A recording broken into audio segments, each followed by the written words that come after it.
Ladies and gentlemen, please welcome Catherine Z. Kleber, President and Executive Director of the Marcellus Shale Coalition.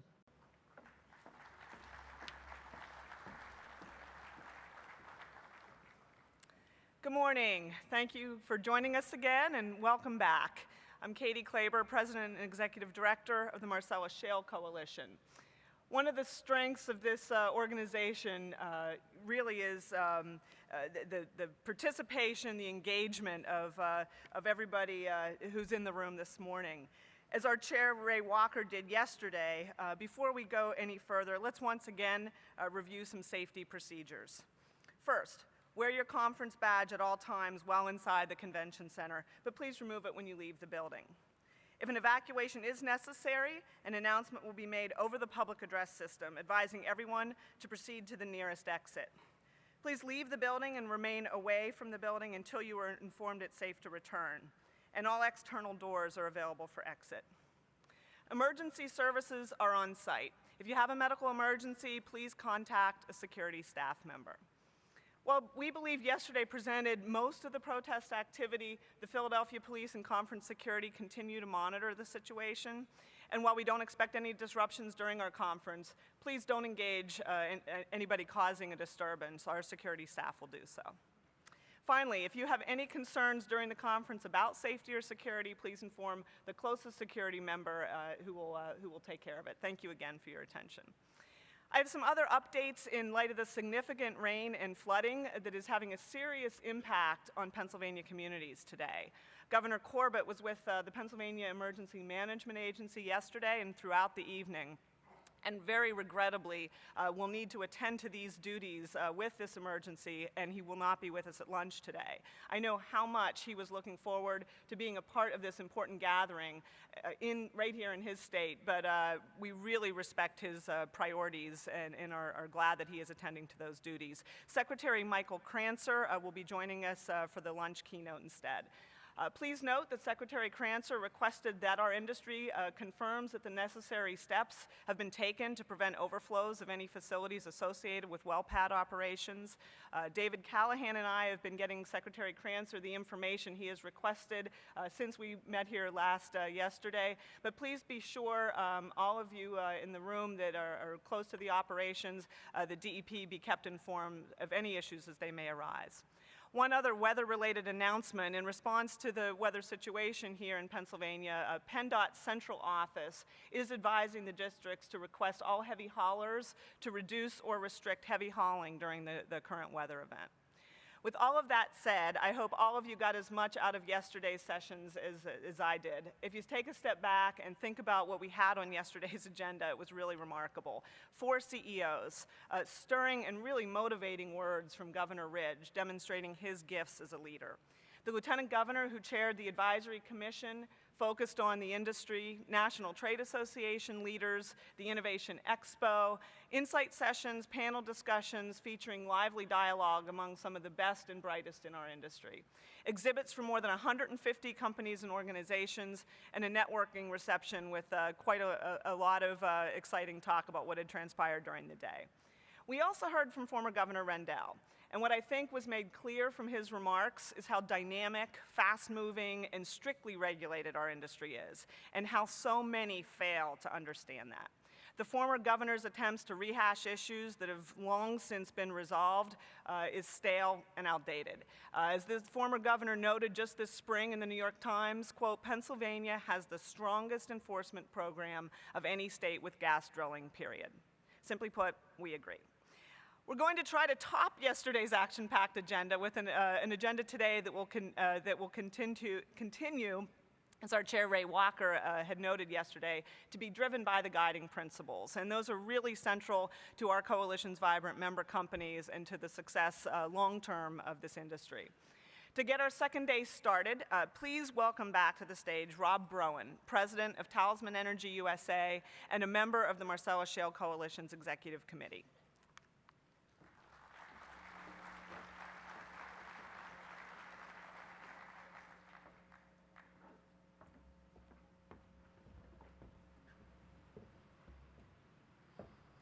Ladies and gentlemen, good morning, and thank you, Katie.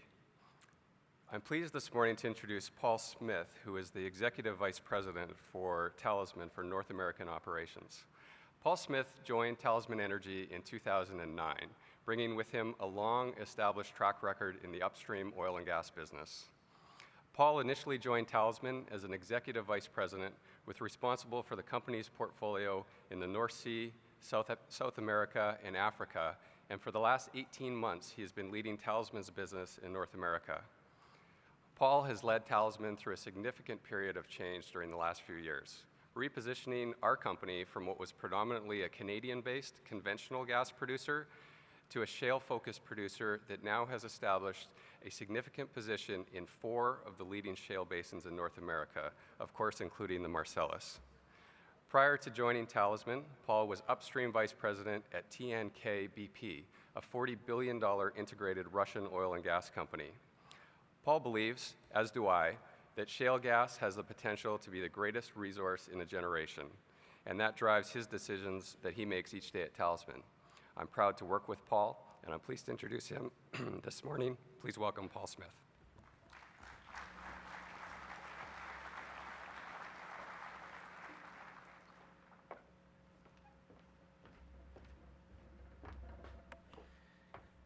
Thank you, Rob, for those very kind words. I hope you realize your performance appraisal is not till January next year.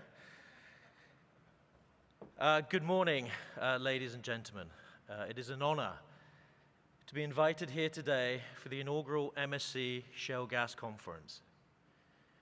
If you haven't yet, you will soon realize that I've got a bit of an accent. Thus, I must admit, it feels a bit odd as a Brit to be here in Philadelphia, where America's founding fathers declared their independence from British rule. But that is history, and we're here today to talk about a different kind of revolution, that of shale gas. In only a few years, the application of technology to unlock vast gas deposits in tight shale reservoirs is changing the energy landscape in North America in a way that few of us could have imagined. Whilst it's no exaggeration to state that shale gas represents one of the biggest opportunities in a generation, its development to date has not been without challenges. To collectively grasp this opportunity, the industry must listen and address the concerns being expressed by stakeholders, separate fact from fiction, and perhaps most importantly, take an active lead in the shaping the responsible development of this unique resource. Let me begin by setting some context.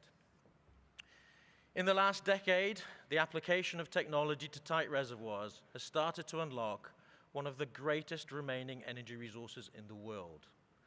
The recently updated EIA study of gas resources in North America estimated approximately 1,250 TCF, big number, of technically recoverable unconventional gas, and 300 TCF of existing proven conventional gas. Together, this massive gas resource base could supply existing North American gas demand for the next 60 years.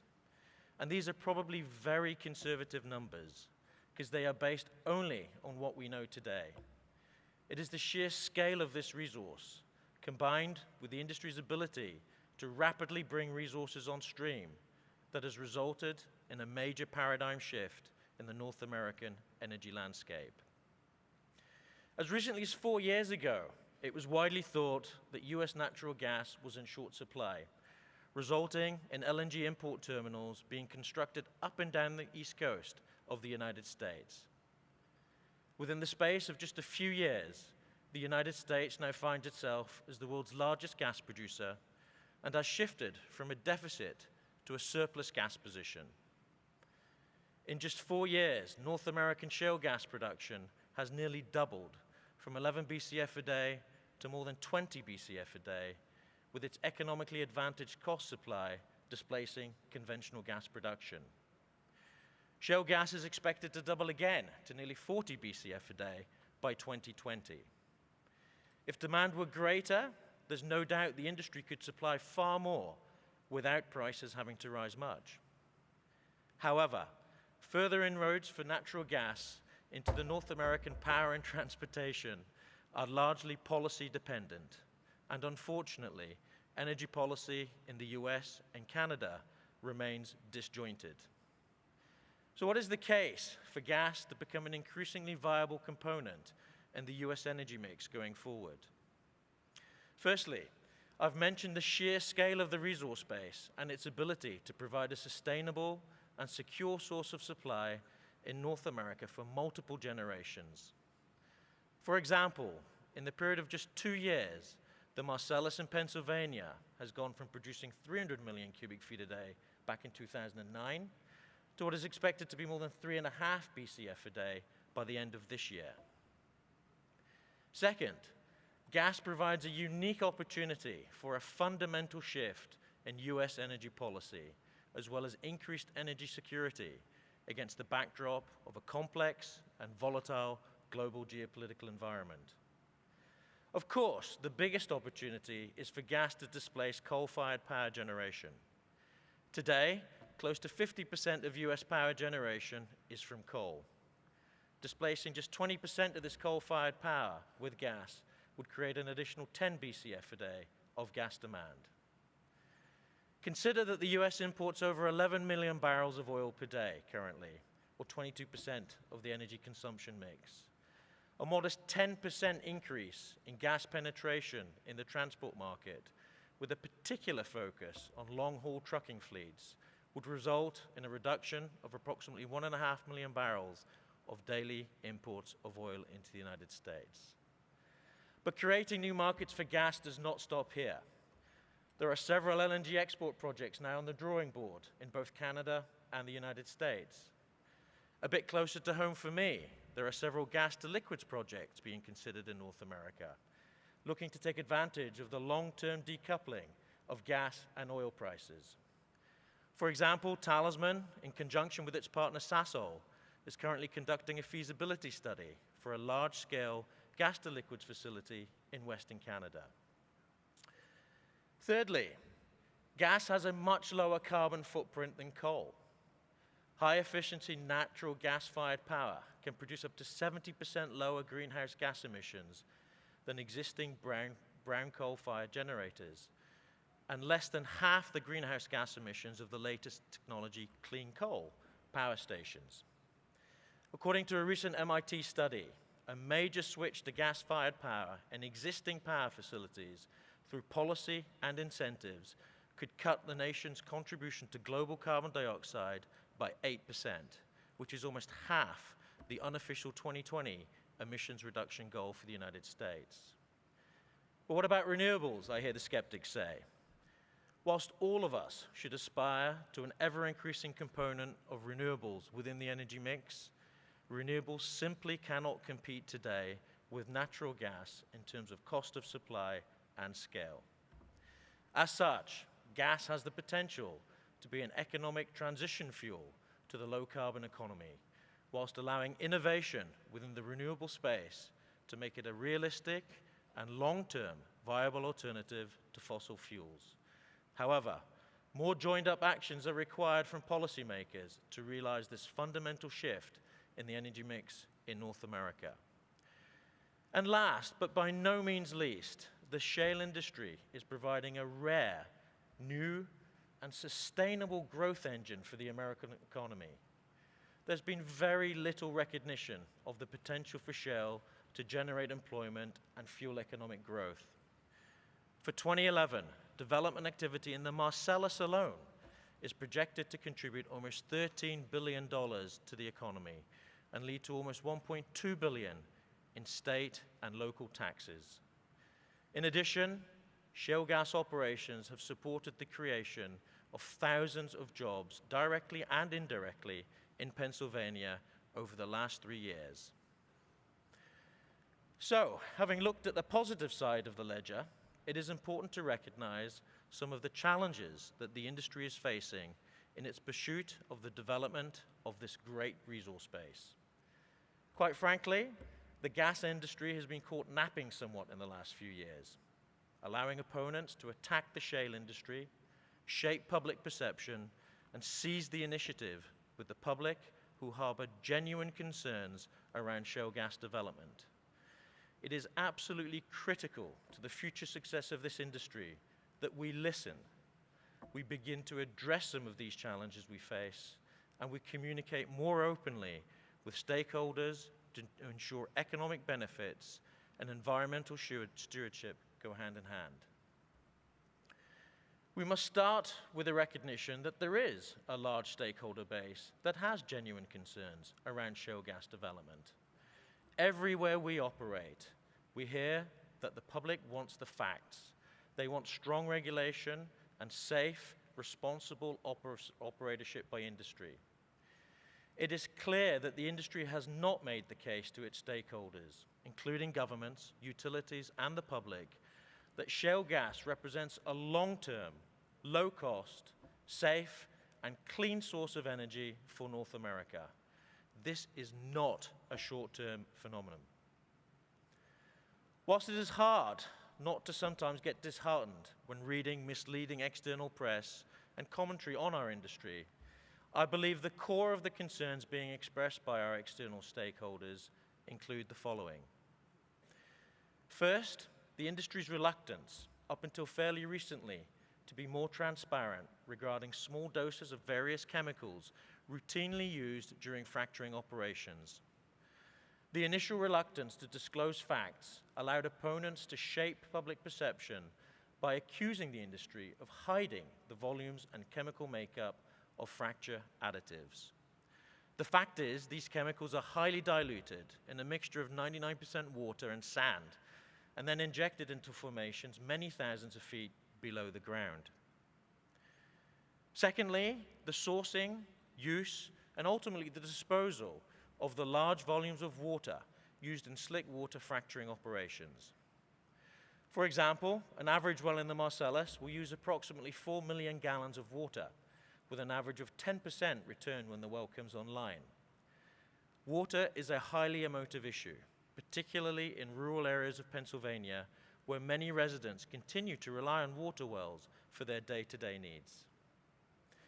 And thirdly, potential gas migration into shallow, potable groundwater aquifers. Many studies, including the recently completed New York SGEIS report, have concluded that gas migration cannot be the direct result of hydraulic fracturing operations that occur 8,000 to 10,000 feet below shallow water aquifers. However, industry must recognize that reported cases of gas migration into water tables can occur as the result of ineffective well design and cementing practices. Finally, while shale gas development activity is brief, an average well in the Marcellus takes approximately 40 days to drill and complete, it is important to recognize that the associated large-scale, heavy-duty vehicle activity can be disruptive to local communities and cause damage to existing road infrastructures. In the eyes of our stakeholders, I am a firm believer that all of us in this industry are only as good as the operator with the lowest standards. And this poses a major challenge in a fragmented industry with hundreds of shale gas operators. I believe further industry consolidation is inevitable as industry and regulators come together to raise the bar on what is required to responsibly develop this unique resource for generations to come. Industry cannot and should not wait for regulation to raise the bar. We must begin to lead and not follow. The recently published interim DOE report, commissioned by Energy Secretary Chu, makes a number of recommendations as to how standards could be improved in shale gas development. While I do not agree with the details of every recommendation, some of which would be very difficult to implement in a practical way, I do support the overall thrust of this report. And in particular, I strongly support the recommendation that leading companies in the industry should work together to develop industry best practices. I'm not going to profess that we have all the answers, but let me try and outline for you the way that Talisman, and hopefully the industry as a whole, will come together to address the challenges we face. I am proud to say that Talisman has been one of a handful of large shale operators at the forefront of addressing these issues. We're developing a suite of operating principles intended to govern our shale operations globally. Many of these principles we already adhere to. Others are work in progress. At the core of what I believe we need to do as an industry lies the need for regulators, policymakers, and the public to have access to objective information. On the issue of frac fluid disclosure, many in the industry have already moved to full voluntary disclosure using the external frac focus platform. Indeed, Talisman has been transparently reporting frac fluid chemical composition on a well-by-well basis on its public website since 2010. However, not all industry participants, and this includes the service companies, have accepted the principle of full and open disclosure. And hence it is my belief that local regulators will need to enforce disclosure in order to force reluctant players to join the rest of the industry. In addition, operators will increasingly need to employ eco-friendly chemical formulations that assure stakeholders of the environmental robustness of operations. Best-in-class operators will find the right balance between economics and sustainability. On the emotive issue of managing water, the development of a comprehensive water management framework addressing the sourcing, use, and recycling, and ultimately disposal of water will be a strategic imperative for all operators. The goal for us all should be 100% recycling of water through closed systems, nothing less. An aspiration that Talisman has almost met in our large-scale shale factory right here in the Marcellus, where a complex water network allows us to efficiently reuse nearly 100% of our flowback water. In one of our other plays, the Montney in British Columbia, we're in the process of building a large water pipeline that will directly connect our development area with one of the largest hydro lakes in North America, eliminating the need for any trucking of water. Industry, in conjunction with the EPA recommendations and restrictions, should be striving to effectively manage the eventual disposal of water. One of the safest ways to do so, and a method used widely around the world, is through the use of injection wells that are located thousands of feet below the ground in depleted reservoirs. The widespread use of water disposal wells will eliminate the need for operators to use industrial water disposal facilities. On the issue of potential aquifer contamination through gas making its way to surface through inappropriate well design and cementing practices, the industry has a unique opportunity to collaborate on the research and implementation of best practices. It is important to note that there is not a one-size-fits-all to well integrity best practices. Geological differences between basins and even within a basin means that best practices will need to be tailored to local conditions.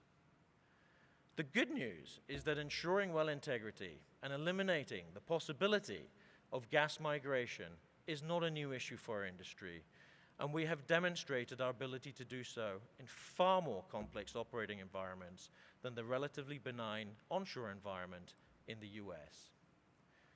Finally, on the issue of community disruption and infrastructure damage caused by shale development activity, our industry needs to do a better job in engaging at the local level with impacted communities.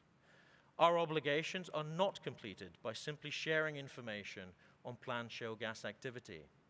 We must work with communities to allow some of the economic benefits to flow directly to impacted communities and ensure that damaged infrastructure, like roads, are repaired or replaced so that they are in a better condition than before we arrived. In Pennsylvania alone, Talisman will have spent $60 million in the last 2 years on the repair of roads to ensure we leave a positive footprint following our activity in an area. Collectively, our industry has spent over $500 million in the same period of time on repairing and upgrading roads in Pennsylvania. Talisman has implemented a local economic engagement strategy to help build our stakeholder communities into sustainable, competent business partners. We firmly believe that healthy dialogues amongst stakeholders regarding how our industry can support local communities are imperative to continuous, successful shale development. So in conclusion, unconventional gas is a striking example of innovation turning assumptions on their head and opening up new possibilities. As such, it should serve to inspire as well as facilitate further breakthroughs in order for this unique resource to be a long-term, secure, low-cost, and low-emissions fuel for generations to come. In order to grasp this opportunity, we need to address the public's concerns and hold ourselves accountable to the very highest standards. Otherwise, we threaten the success we've had to date and the future of one of the country's most valuable natural resources. Ladies and gentlemen, I thank you for this opportunity, and I'll be more than happy to take any questions during the next break. Thank you for listening.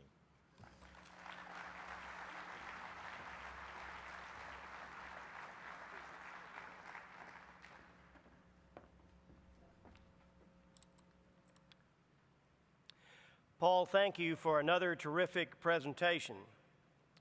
I'm Dan Mers, Manager of Government Affairs for Williams and a member of the Marcellus Shale Coalition Executive Committee.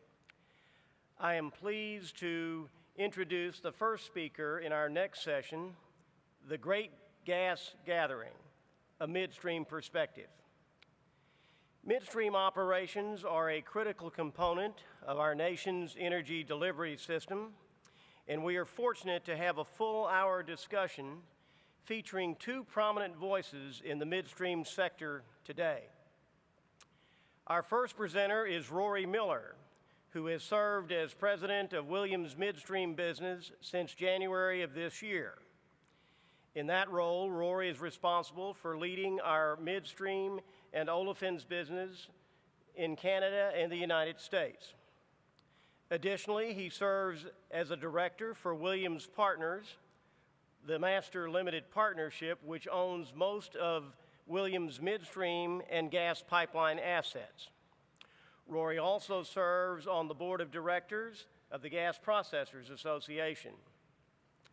Previously, Rory served as vice president of Williams onshore gathering and processing businesses, and before that spent many years leading the company's offshore, deepwater Gulf of Mexico business.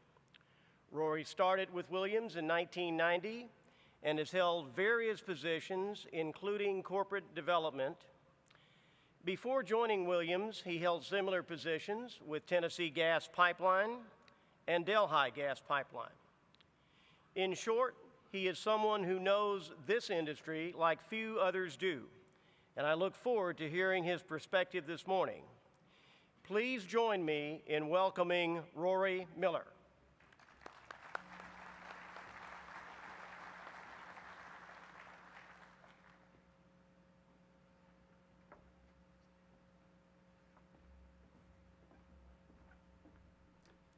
Good morning. Thank you, Dan, for that introduction. I'm not sure if that made me sound experienced or just old. The title of my presentation this morning is Enabling Northwest Pennsylvania Marcellus Production, and really at the heart of the matter is the ethane issue that I think probably most of the people in the room are familiar with. Nevertheless, that's the topic I'm going to be talking about. The agenda for today is going to start off with a little bit of an overview about Williams, what we do in general, and then specifically where we're involved in the state of Pennsylvania and the Marcellus play. We'll also talk a little bit about the Marcellus ethane quandary that I alluded to. The general issue is even if you take the propane and heaviers out of the gas, at least in a portion of the play, you still can't make pipeline specification gas. If you do take the ethane out, unfortunately, there's no petchem demand nearby right now, so that kind of outlines the quandary. And then I'll finish up talking about Williams' ideas around enabling rich gas production in the area. This is an overview of Williams' infrastructure assets. It also shows where we're involved in E&P. You may have heard we are in the process of doing an IPO for our E&P company, and have plans later on to spin that off entirely. So I'll focus a little bit on the infrastructure here. The two remaining business units other than E&P are Interstate Pipeline Company. That includes Northwest Pipeline, Transco, and Gulfstream. And then on the midstream side, you can think about our midstream assets in 4 or 5 general areas. Our legacy assets are out west in the Rocky Mountains. We've got a big position in the deepwater Gulf of Mexico. We're also very active in Canada with processing the gas off the oil sands. And more recently, we've become heavily involved in the Marcellus, and I'll be detailing that here in just a minute, giving you an idea of what our operations are in those areas. We're also involved in the NGL infrastructure business as well as the petchem business. And those last items I'd like to give just a little bit more detail. I believe Williams is uniquely positioned to see and impact the whole ethane story. We had a very similar experience over the last decade or so in the Piceance Basin. That was a new entry for us, initially on the E&P side with the Barrett acquisition. And we started with 1 refrigeration plant there and went to 5 and then to deep cut cryogenic gas processing, and then eventually to NGL takeaway business. So we went from nothing to over a BCF and 30,000 barrels of NGL over that time period. And in fact, we've just announced a new expansion at our Parachute plant. We're putting in a 350 million a day cryo there. We're also involved in the NGL business as well as olefins business with a one-of-a-kind process up in Canada. We process and fractionate the off gas from Suncor's oil sands facility up in Alberta. We're also a heavy marketer of NGLs. Currently, we move and market about 285,000 barrels a day of NGLs in North America. About 100,000 barrels of that is for our own account as equity production. We operate a 107,000 barrel a day fractionator up at Conway, Kansas, 32,000 barrel a day fractionator at Parity, and conceived of and currently operate the Overland Pass Pipeline NGL system, which is a system that picks up our western plants' NGL production and transports it to the mid-continent where it's exchanged down to Bellevue, Texas for fractionation. We're also a bit unique in that we're also in the petchem space. We own and operate an ethane cracker down at Geismar, Louisiana, and currently consume about 42,000 barrels a day of ethane and a little propane at that facility. We've got some upgrades as well as an expansion that we're pursuing that would take that up to about 57,000 barrels a day.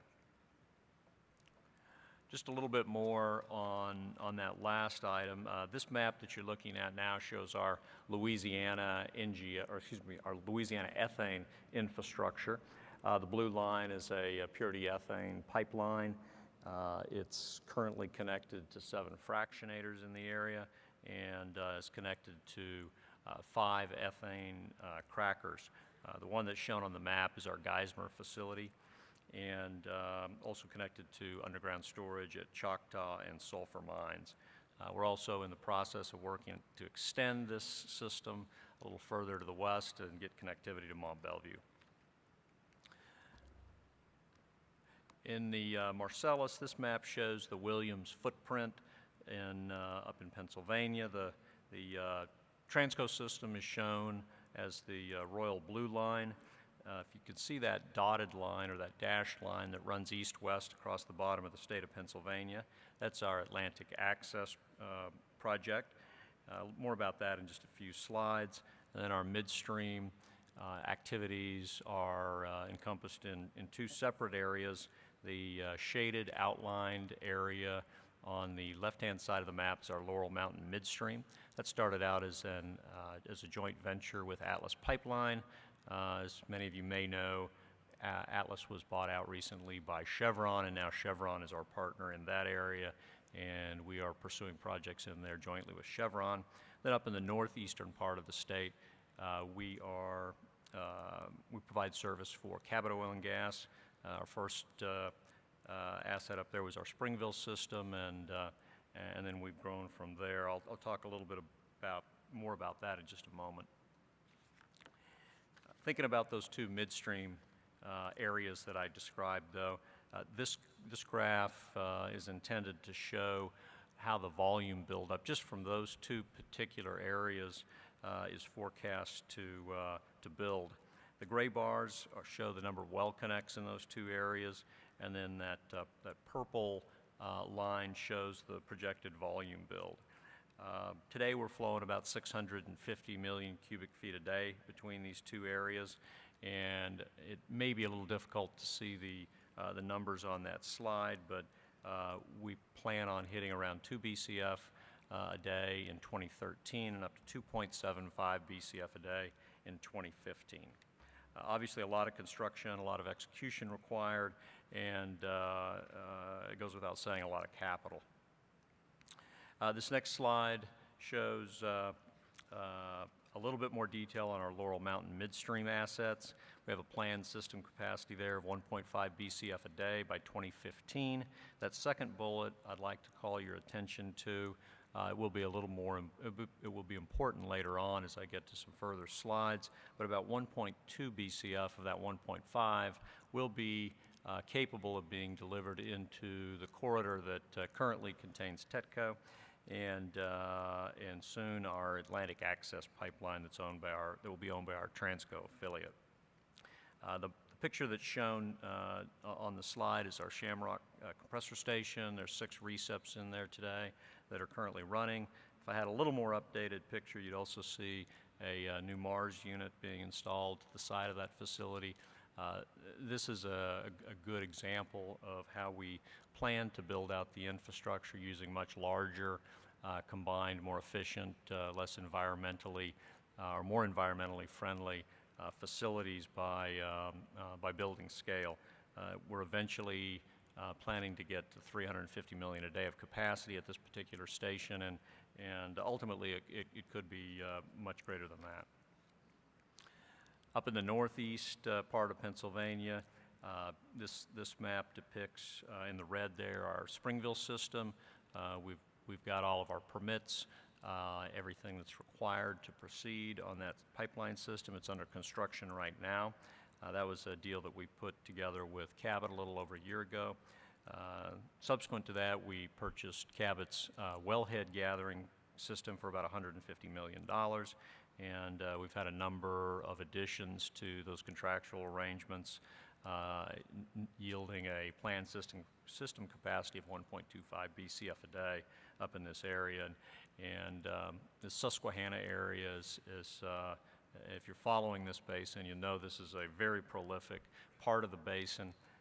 We think that the opportunity for expansion beyond the 1.25, given the activity and success in the area, is a very likely possibility.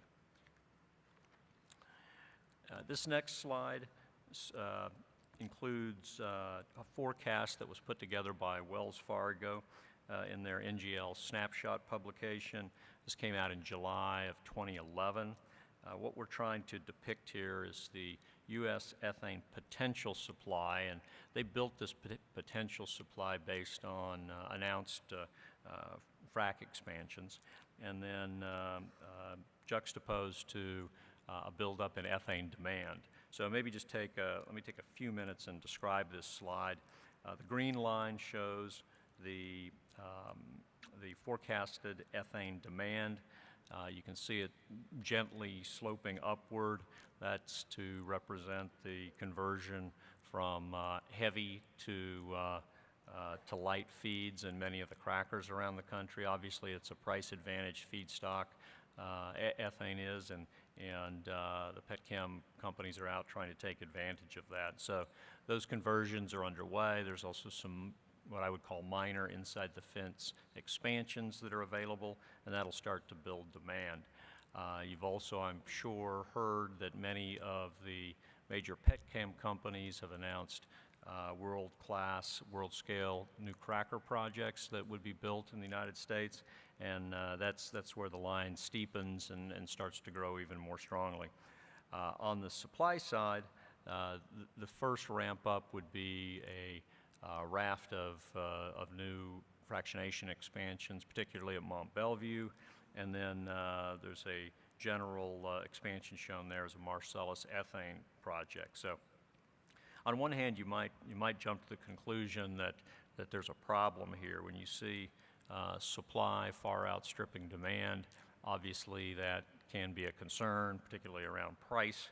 I think the subtle point here that I want to make and want you to consider is if you look at that year 2014, the delta between those two lines is about 200,000 barrels. And that is what I would describe as stranded ethane. So it's not ethane that's available to market, it's just potential ethane. And that's a number that I would like you to remember as we go forward here.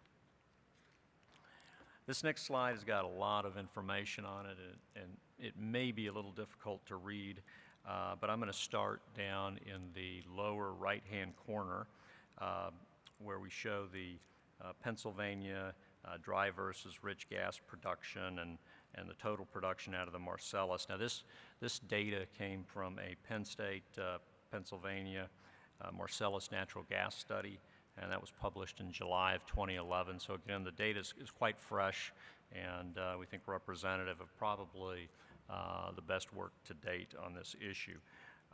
If you look out in 2020, which is the end of the right-hand side of the graph, you'll see that the Marcellus production is forecast to be up to 17.5 BCF a day.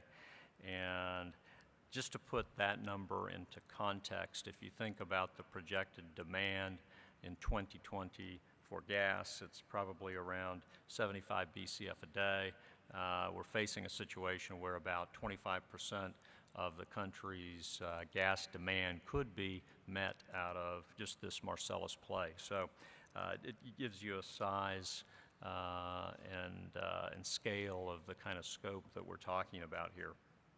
The other three slides are geographic breakdowns of that slide that I just talked about. Up in the northeastern region, this is predominantly a dry area. We talked a little bit about Cabot, about Susquehanna County. Talisman is up there in a big way, as well as others. But that's forecast over the same time period to get up to 8 BCF a day. But not really, the ethane problem does not exist there. That's all dry gas. Over in the lower left-hand part of the slide, we've got an inset there that shows the southwest and central region, the gas production, the yellow being the rich gas, the green being the dry gas, and you can see that's about 5.5 BCF a day. And then likewise up in the northwest, that's probably the biggest challenge that we have because it's predominantly wet gas. All total, we've got about 4.5 BCF a day of wet gas that we're forecasting by 2020, and that's the challenge that we have ahead of us right now. So obviously today we have a problem, or better said, maybe we have an opportunity. This next slide shows the Pennsylvania Marcellus potential ethane volumes. So looking at the same issue from a little different perspective, over the same period, we get up to about 325,000 barrels a day of ethane out of the Marcellus. The red and the blue show what we call a distinction between discretionary ethane, that's ethane that can be left in the gas and sold as methane, and that's shown in blue. And then in the red, we're showing must-recover ethane. This is ethane that even if you strip out all the propane and heaviers, you still have to deal with a portion of the ethane, and that's shown in red, and we call that must-recover. It's about 30% of the stream needs to come out to make this work. The reality is that the situation is much more complex than this graph. There will be stranded volumes out there. It's not a perfect scenario like we'd suggest here unless you have a very large-scale solution. So what does a barrel look like in the Marcellus? This is our attempt. We've pulled a number of different samples together, and this is showing the value of a Marcellus NGL barrel. I've got a number of assumptions here that I probably won't get into. If you are interested afterwards, be happy to give you that list of assumptions, but yields about a $1.21 upgrade if you're on the over the price of just selling the methane, if you're selling that C3 part of the barrel. Again, we're showing the ethane here as not being available for sale, as is the case today. What's the upshot of all of this? Not all the ethane is created equal. And this is a kind of a bit of a cartoon representation. You notice we don't have price on the left-hand side of this graph. But today what we've got is a situation where we're selling, producers are selling ethane at the natural gas price. And so you see the green line laying right on top of the blue line. The prize out there, if you will, or the bogey is that red line, which represents the Mont Belvieu ethane upgrade price. And even once we get a solution in place, and we're saying sometime out in the 2014-2015 time period that could be possible, then we've got a chance to get at least a portion of that upgrade back to the wellhead. So blending ability is going to become an important commodity out here, and that's the direction we're heading in this presentation. I mentioned the Atlantic Access project by Transco. You can see how this fits into their overall system, and the basic idea here is this is a new pipeline that's able to clear gas out of southwestern Pennsylvania and tie it into Station 195, where you can sell it into Zone 6, or backhaul it, or even possibly forward haul it if we had a reversal back into Zone 5, and you can get gas all the way down to Elba Express in South Carolina. This is a 36-inch pipeline.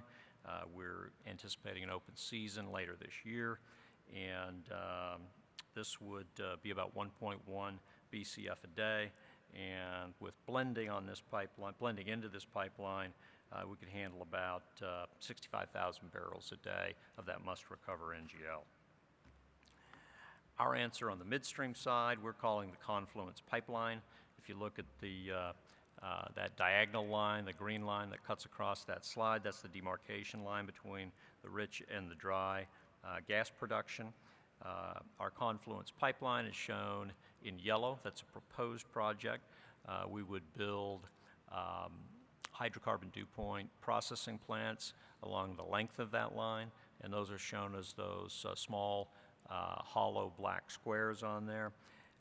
This would enable drilling across northwest Pennsylvania by converting ethane from must-recover to discretionary by blending the gas, the ethane-rich gas, with other Pennsylvania region dry gas, gas that came from the east side of the line. Phase 1 includes building about 140 miles of 36-inch rich gas trunk line. That would be moving gas off the hydrocarbon dew point plants, and that would be basically a methane stream loaded with ethane. We'd tie that in initially into Dominion, TETCO, EQT, and other pipelines along the way until we got Atlantic Access constructed in fourth quarter of 2014, and then we would have a long-term durable blending solution in place for the long term. Phase 2 would be to build a centralized cryogenic gas processing plant in western Pennsylvania, and then we would be able to separate out that ethane for delivery to, say, a potential cracker that was built locally up here, or to some of the long-haul ethane pipelines that are being talked about today. So in terms of the Marcellus ethane blending solution today, there's blending going on under waiver. It's very localized, it's small scale, and it's very uncertain. Our proposal is to create a large-scale blending operation. We want to use the Williams advantage, combining the Confluence Pipeline and the Atlantic Access Pipeline to bring the scale, to bring the sustainability to a solution for long-term blending that positions us well for these coming solutions that I mentioned earlier. Going back a little bit to the potential ethane supply coming out of the Marcellus, Again, the red is the must recover, if you remember, and the blue is the discretionary ethane. We've overlaid some of these proposed ethane projects on this graph just to give you a flavor for the timing and the scale of some of the things that are being proposed. That first hashed line, those hashed lines show that the blending is currently underway and will continue to be underway. Likely the first solution could be something perhaps like an ethane line to Sarnia. And let's say that's 60,000 barrels. You can see that takes care of some of the problem. That second ethane solution might be a local cracker, and a couple of those have been announced, by the way. Remains to be seen whether those are built. Or it could be a pipeline to the Gulf to bring the ethane into Louisiana or Texas. The other thing I would point out, this shows kind of a lasting need over a very long time period to be able to blend away the ethane. And I'll just point out that this says nothing about the Utica. In days to come, this conference may not be the Marcellus conference, it might be the Marcellus and the Utica conference. So that's a good problem. But in summary, we want to change the discussion from can I drill this well or not drill this well to a question of, well, am I going to reject the ethane or am I going to recover it? The unique NGL makeup of the Marcellus makes it such that even if you take out the C3+, you still have an untenable problem with the ethane and the gas stream. It's still too rich to meet pipeline specs and be delivered directly into most burner tips. We believe that there are multiple solutions for this ethane problem, and we believe that we'll see those come to fruition as well. We think the Confluence pipeline, together with our affiliate Transco's Atlantic Access, supports all of these solutions, be it a local world-scale cracker, a pipeline to Canada, or one to the Gulf Coast. In closing, I think we can start to think about the Marcellus ethane quandary as a great opportunity.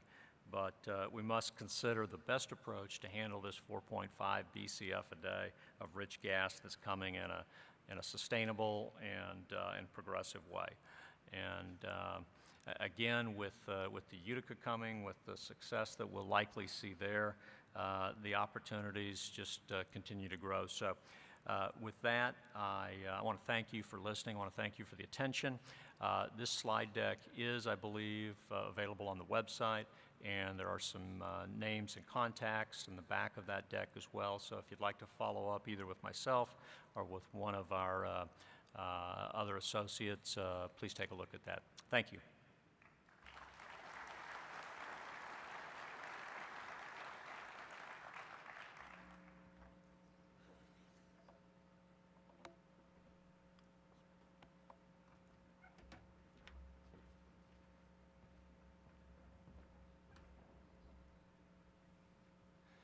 Good morning. My name is John Mullenkoff, and I am Senior Vice President and Chief Operating Officer for MarkWest Energy Partners, a proud sponsor of this session. I'm honored to introduce the second presenter on midstream operations, Frank Semple, Chairman, President, and Chief Executive Officer of MarkWest. Frank has 28 years of oil and gas experience focused primarily in the interstate pipeline and midstream industry. Frank joined MarkWest in November of 2003 as president, was appointed CEO in January 2004, and was elected chairman of the board of directors in October of 2008. While at MarkWest, Frank has led the company through a dramatic period of growth. This includes the strategic investment of more than $3.3 billion in U.S. midstream infrastructure, $2 billion of which was spent developing extensive gathering systems in major shale plays. $1 billion of that total right here in the Marcellus Shale. During Frank's tenure at MarkWest, our EBITDA has grown 20-fold to approximately $400 million, and our market cap has increased from $300 million to $3.5 billion. Prior to joining MarkWest, Frank had a 22-year career with the Williams Companies, working in their liquids pipeline, natural gas, and communications businesses. Frank also served in the U.S. Navy and is a graduate of the United States Naval Academy. So with that, please join me in welcoming one of the great leaders in the midstream industry to Shale Gas Insight, Frank Semple.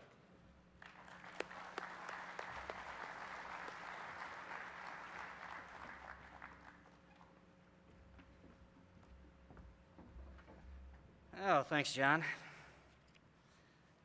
What John didn't say and wouldn't say is the role that he's played in all this value creation at MarkWest. We have a saying at MarkWest that we need to do things the right way and get the right results, and I think John and his team, many of the MarkWest team is out there today, have done a spectacular job of building the company and creating the capabilities that a few of the things I'll talk about today.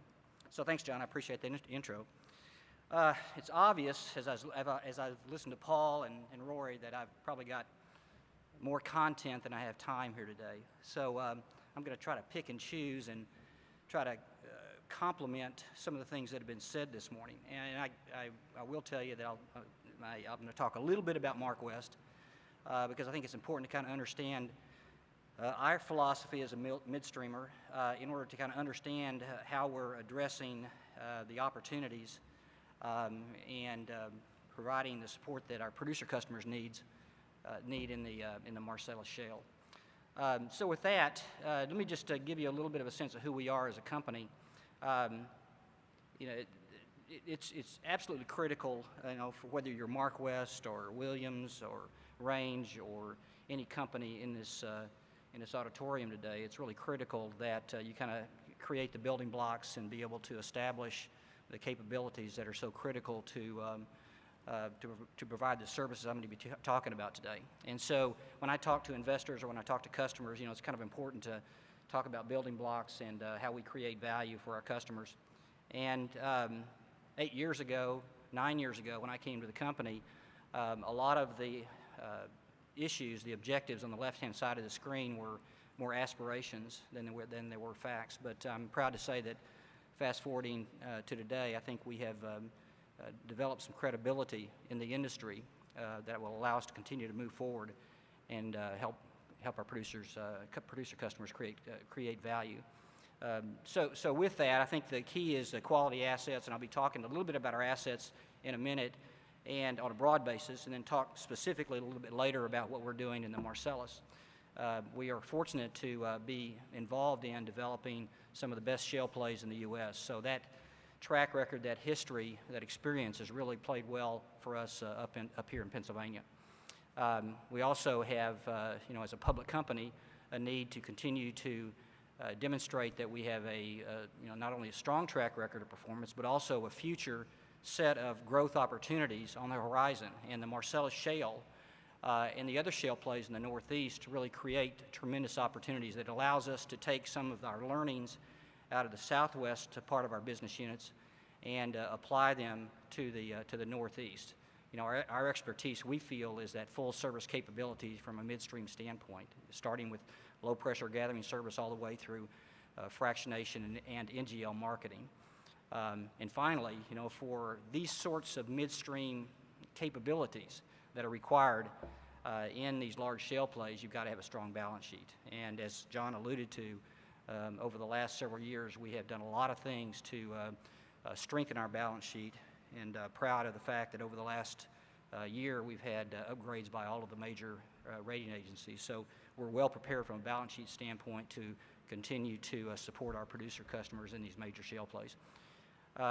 Just like Rory, I've got a map of our system. I'm not going to talk a whole lot about it, but the takeaway from our 4 operating areas, our experience and capabilities in our 4 operating areas, is that over the years, the last 5 or 6 years in particular, it became pretty obvious to us as we continue to talk and learn from our producer customers about the economics of these plays that we need to be where they get the best economics. So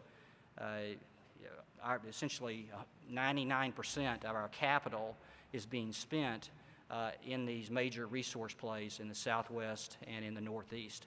So, and that'll continue to be our mantra. Yes, we'll continue to have some acquisitions, just as we did earlier this year when we acquired a gas plant from EQT down in southern Kentucky. But the organic growth is really going to come from supporting our producer customers in these major shale plays. Another key part of our strategy, and again, I'm not going to spend a lot of time on it, and it gets a lot of lip service, but I think it's a part of our culture. Our ability to provide best-in-class customer service has been a critical part of our strategy and our objective from day one, since we formed MarkWest Energy back in 2002. But we've worked hard at it, and now, looking back, we can point to specific projects and successes, such as our relationship with Range Resources up here in the Marcellus, that really came from our reputation as a good, high-quality service provider for midstream services for our producer customers. So it's a key part of our strategy, has been a key part of our strategy, and a critical part of our success. Paul talked a little bit about some EIA data around gas supply, and this is a little different cut of that data, but it's obvious from all that he said that the future of the gas supply in the U.S. really is going to come from the continued efficient exploitation of the shale gas and tight sands formations through the technologies that our producer customers are deploying. So obviously that's what's driving our investments, our focus. And this is a little bit of a busy slide, but it gives you a sense, kind of going back to 2004, 2005, of how we spent our capital, and it kind of reinforces the point I made earlier that the light bulb went off for us back in 2004 and 2005 after we had done multiple high-value acquisitions, really kind of to jump to start the company. It became obvious that we could not continue to spend the types of multiples that were required to continue to acquire high-quality assets. It also became obvious that the world was changing from a producer economic standpoint because of these shale plays. So our focus became growing with our producer customers in these high-value shale plays where they have the best economics. So you can see that in the way that we've spent our capital on that bar chart on the top of this slide, which gives you a breakdown of organic growth versus acquisition capital. And you can see in those years 4, 5, 6, 7, 8, 9, 10, and this year we did have a small acquisition, like I said, this year, but essentially all of our capital is being spent on these organic growth projects to support the continued development of these resource plays. And then the good news about that is we're seeing the expected type of volume growth on the bottom. Again, our more conventional production and volumes through our midstream assets has been pretty flat, but you can see the extraordinary growth that's coming from these organic investments in these shale plays. So that's what it's all about, and it's good to see that vision start to yield the results. This is again a fairly busy slide, but it's pretty instructive. It's a Credit Suisse slide that they've really started doing updating about every quarter. But and we've got some arguments about some of their analysis, but essentially it provides you with a perspective about the economics, kind of the break-even economics for the producers for all the major resource plays in the U.S. and in even some of the conventional production. And so the takeaway from this, kind of the aha, is that, and you can see the boxes on the bottom, those are the areas that we operate in, and fortunately, we're in areas where the economics are very good for the producer customers, and this analysis does take into account the uplift that Roy talked about with regard to the liquids. So liquids are a key part of the value proposition, and I'm going to segue now to our system in the Northeast, in Appalachia, and specifically in the Marcellus Shale. But our ability to help the producers create value from the NGLs is really a critical part of our strategy and our objective as we move into these areas of high BTU rich gas. So let's talk a few minutes. I've got a couple of slides now on Appalachia and our operations in the Marcellus, which is done under our Liberty joint venture. And then I've got a couple of slides actually that complement some of the points that Rory's making about ethane. So, because we've had some kind of exciting announcements here recently about our ethane solutions focused on the producer requirements out of the Marcellus. So, like Ray Walker likes to say, this ain't Texas. It's a good thing that we've been up here a long time. We've operated in Appalachia as a processor and fractionator and NGL marketer for over 20 years. And that experience really, I believe, was a key part of building the credibility with a lot of the producer companies in this room about our capabilities from an NGL perspective. And it's just a different world up here. And if you don't understand the market, you don't understand the NGL logistics in the Northeast, then you've got a problem. So the fact that we've been up here operating, again, granted in the Southern Appalachian Basin, has been a big, a big benefit in terms of bringing that expertise, bringing those customers, bringing that, that capability into the equation as we started to help our producers develop the Marcellus in this rich area, the Marcellus. So we operate 5 gas plants in the Southern Appalachian Basin. We added to that recently in January when we bought the Langley plant from EQT, essentially we processed that gas off of primarily off of the Columbia system, and now with Langley behind the Langley facility with EQT production out of the Huron, and all of those, all the residue gas goes into the Columbia system, and the NGLs are transported up to our Xylem fractionator, where it's fractionated into purity products, C3 plus purity products, and then distributed into the Northeast market. So that's our current operation. So fast forward to the Marcellus development, it was clear, based on our understanding of Range's production plans and the quality of that gas, that we had kind of another NGL opportunity on steroids in terms of helping them create the value from these purity products. So in parallel with just understanding the drilling program and the objectives for the gathering and compression and processing requirements for Range primarily, and then later with Chesapeake and CNX and Chief and a number of other producer customers, it became obvious that we needed to really, in order to stay ahead of their curve, we needed to really analyze and develop the right approach from a natural gas liquids perspective, including ethane. This was going to take a lot of capital. Back in 2008, capital for a single B issuer was kind of difficult. We decided to bring in a financial partner, a company called the Energy and Minerals Group out of Houston, and form the Liberty joint venture, because we were looking at that point in time at a program, even in a conservative sense, was going to take hundreds of millions of dollars to execute over the next several years.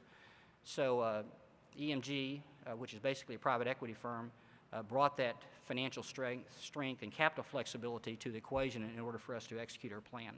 So they've been a critical part of our plan and our strategy, and it's been a great partnership for us. We continue to be amazed at the performance and effectiveness of the Range development program.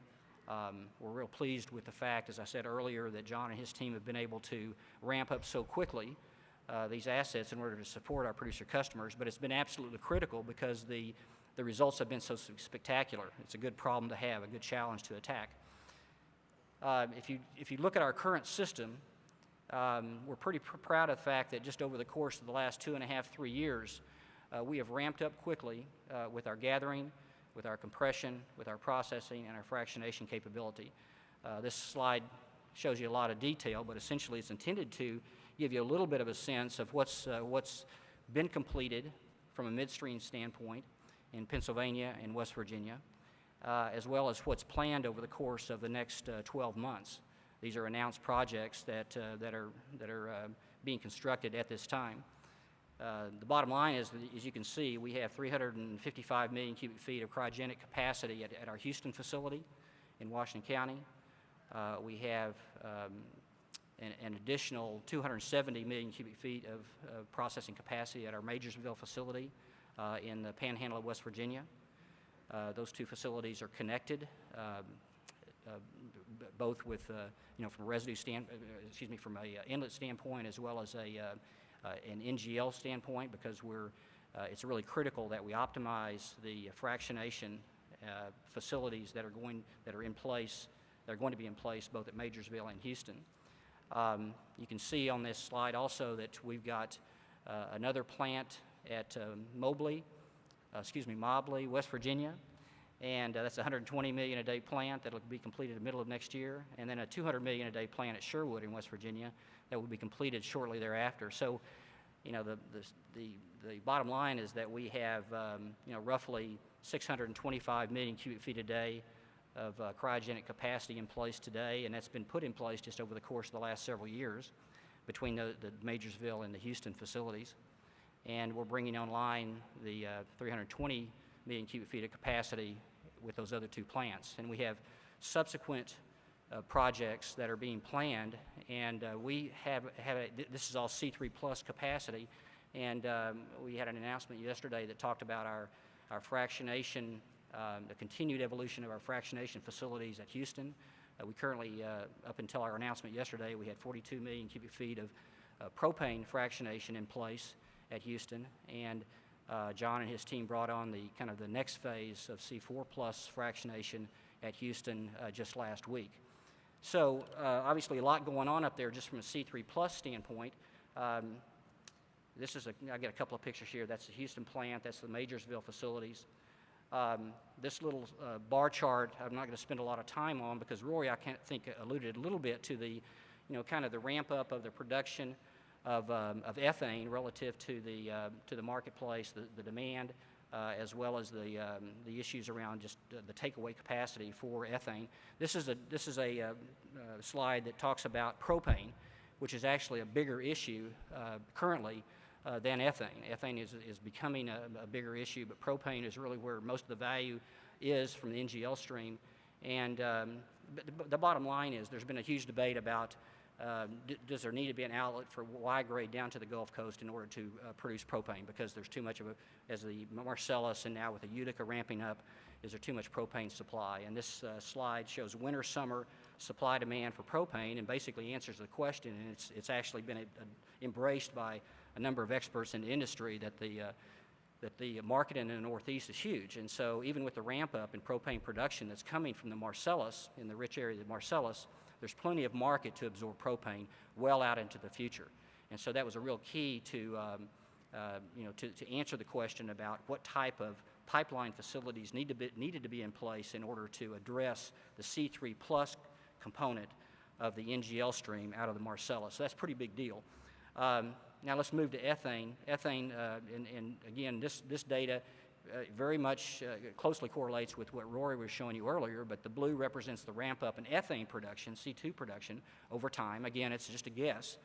And it also shows the associated ethane de-ethanization capacity, as well as the pipeline transportation capacity out of the Marcellus to support the ethane solution. And kind of the aha here is that in 2013, we've announced, and yesterday confirmed with the Sunoco Logistics, that the Mariner West project, which is the first ethane pipeline out of the Marcellus, will be constructed and in service in 2013. So that gives you, this slide kind of represents the ramp up in de-ethanization facilities as well as pipeline capacity. This Mariner West project is actually being built out of our Houston facility in conjunction with a Sunoco pipeline up to the Sarnia market. So this is a pretty big deal because, as I mentioned earlier, even back 2 or 3 years ago, particularly working with Range, it was clear that ethane had to be addressed. And it's worked out pretty well because ethane, as Rory was talking about earlier, has huge value in the marketplace as a light-end feedstock, whether it's in the Gulf Coast or actually in crackers up in the Northeast eventually. So this is the first big step in actually providing a real clear solution, pipeline solution, to a real market for the initial slug, initial tranche of ethane. This pipeline will transport about 50,000 barrels a day to that Sarnia market, and Range is a shipper on that, or is a supplier on that pipeline, as well as Chesapeake and Cayman.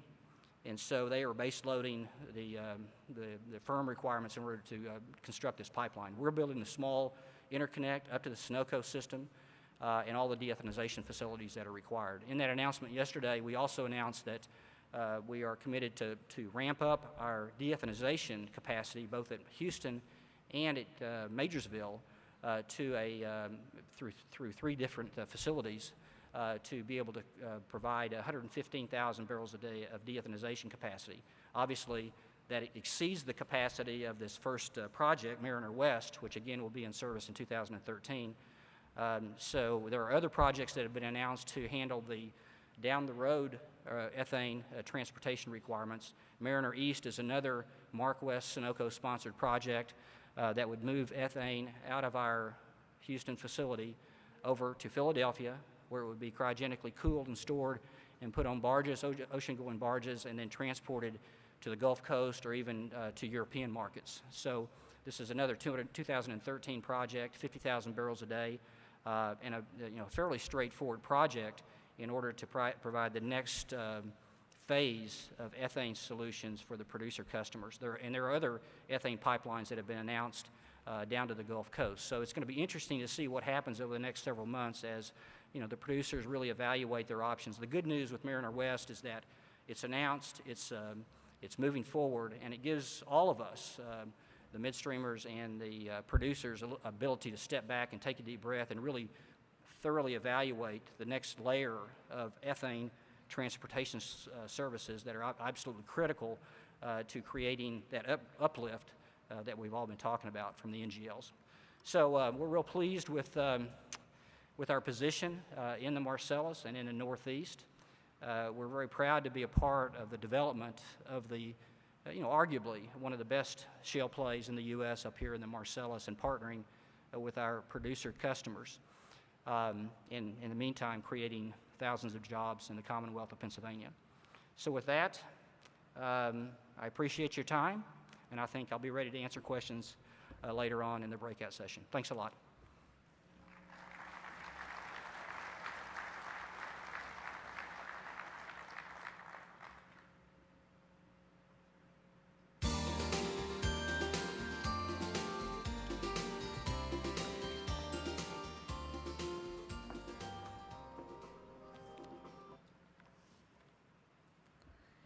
Thank you, Frank.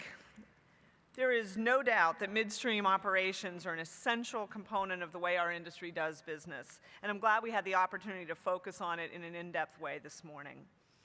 Yesterday, we were joined by leaders of national trade associations in the natural gas sector to hear their perspectives on a variety of opportunities and challenges facing our industry on the legal, public policy, and public relations front. This morning, we turn our attention to how these same issues are playing out in the region. As everyone knows, here in this room, the Marcellus is distinguished among other shale plays in part by its footprint. At 95,000 square miles, it stretches across variations in depth, pressure, thickness, and political boundaries. No other shale play involves the number of state and local governments, the number of congressional districts, and all the variations and complications that brings. To further explore the political and regulatory landscape that the industry is navigating, we have invited leaders from the state industry trade associations in the most active Marcellus states: Pennsylvania, West Virginia, Ohio, and New York. Gentlemen, please come to the stage.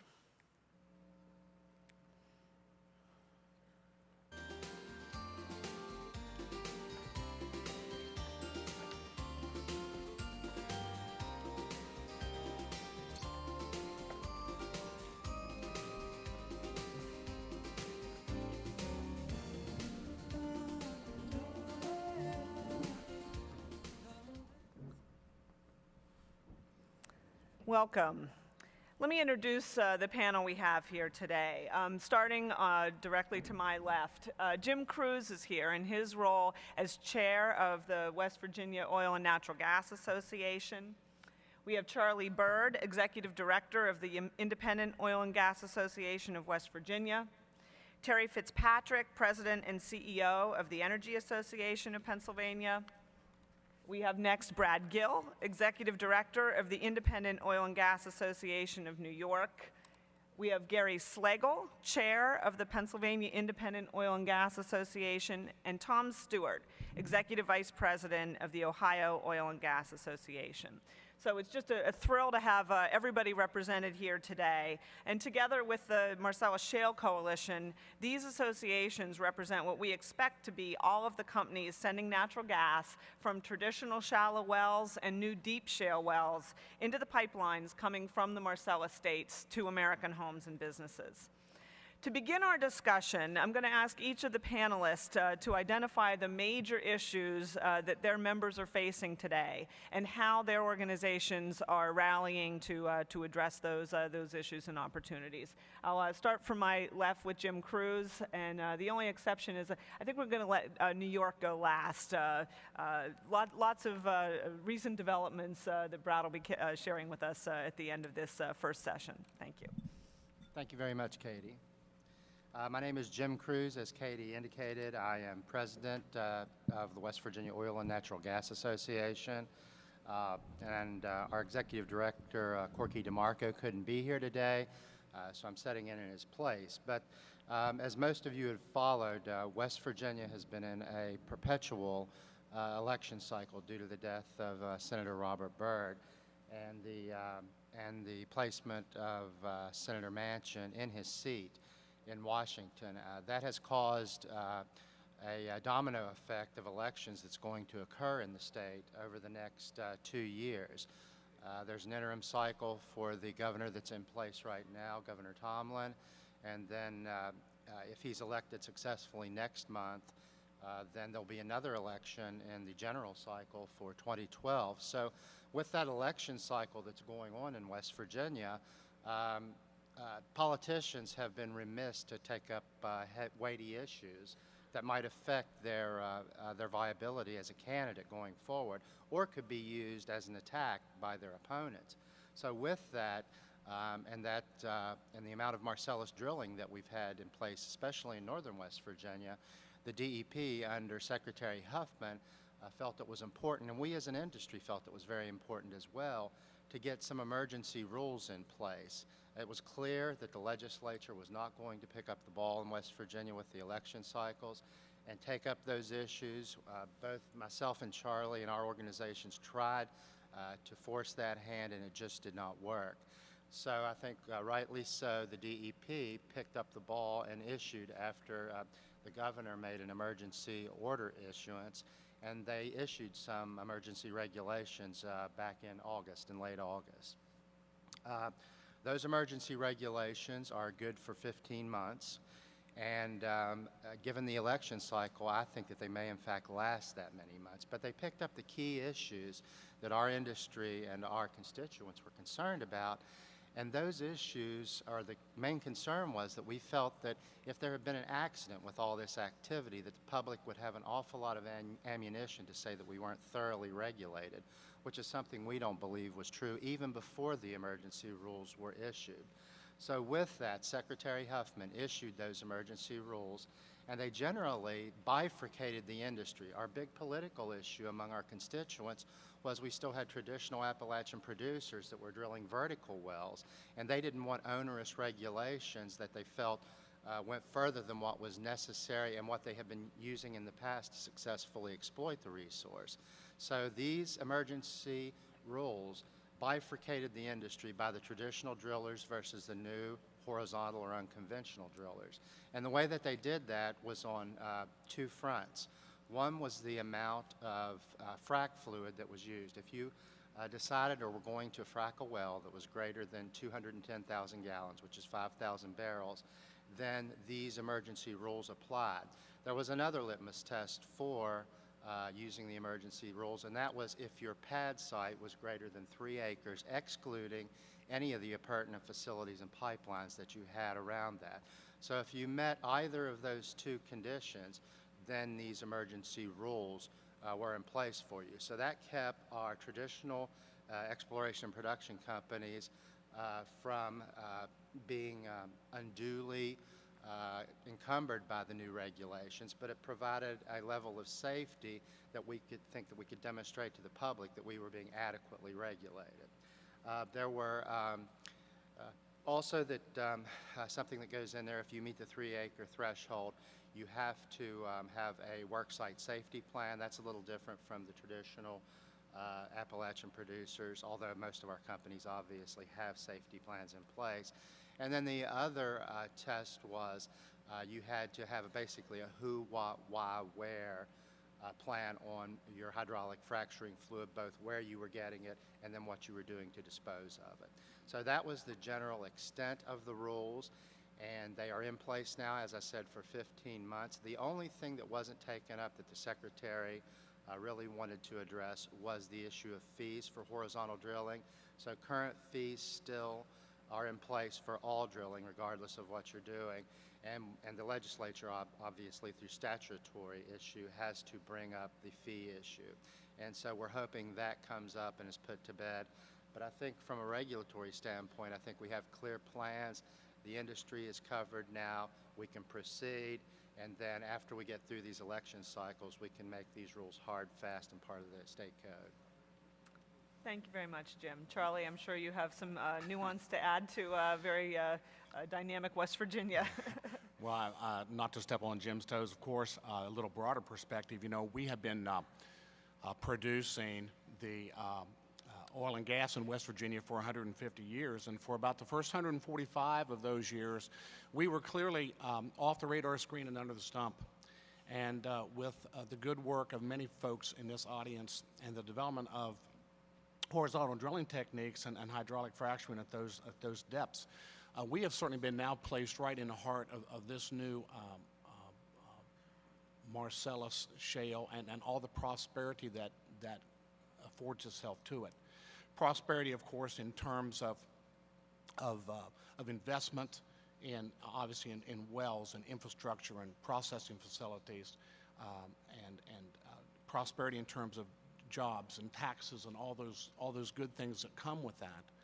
But the other side of prosperity, of course, is challenge. And as Jim referred to, one of our challenges will be to craft environmental and regulatory statutes and rules that allow us to adequately produce this resource in a very efficient and environmentally safe manner.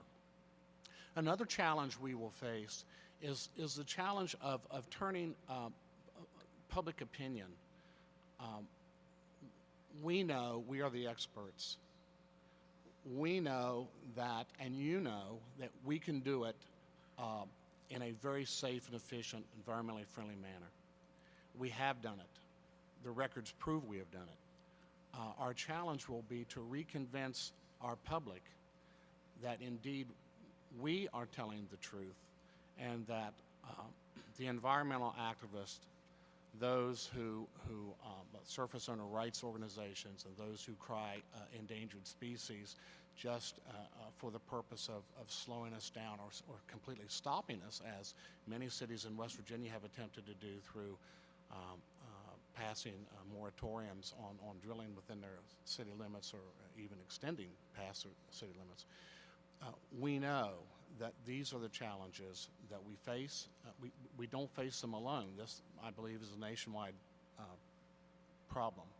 But as blessed as West Virginia is in its resource and its people and its good members, you know, Ioga, West Virginia has 630 members, and they're good folks. They want to do the right thing. They're environmentalists themselves. We are also blessed, as Jim alluded to, with a regulatory framework and a regulatory body that works with us. They listen to our opinions, they seek our advice, and we have a very good working relationship with our regulators. That is paramount. We sort of take that for granted. I know that there are my counterparts in other states do not have that necessarily have that type of relationship. Luckily, in West Virginia, we do, and that relationship was forged well before my time, and by both organizations. And it's a relationship we hope to continue and even advance. Thank you, Charlie. Terry? Thank you very much, Katie. It's a pleasure to be here. I ought to start out, I guess, by explaining what my organization does. I'm Terry Fitzpatrick, the president of the Energy Association of Pennsylvania. People often assume that I represent gas producers because of the name, but I don't. Our trade group consists of the electric and natural gas utilities operating in Pennsylvania. And since I'm in Philadelphia, I ought to say that that's Pico Energy is the electricity provider here, and the Philadelphia Gas Works provides natural gas. PGW is actually the only municipally owned utility that's in our group. The rest are investor owned. My own experience is I was formerly a commissioner on the Pennsylvania PUC and chairman for a couple years as well. Also had a couple other life experiences that I'm reminded of listening to the presentations here. I was a member of the Pennsylvania Environmental Hearing Board, heard cases involving appeals from actions of DEP, and I note that's something that that's an experience that Secretary Krancer also had serving on the EHB, although we were not there together. I was also a local official for a while, a member of a borough council in Hummelstown, Pennsylvania, and I'm reminded of that because I know a lot of the issues that you're running into are with the local government, so I have some perspective on what drives local officials. But really, my presentation is going to be a bit different, you know, representing the utilities as I do, because I'm not involved in representing anybody that's a gas producer.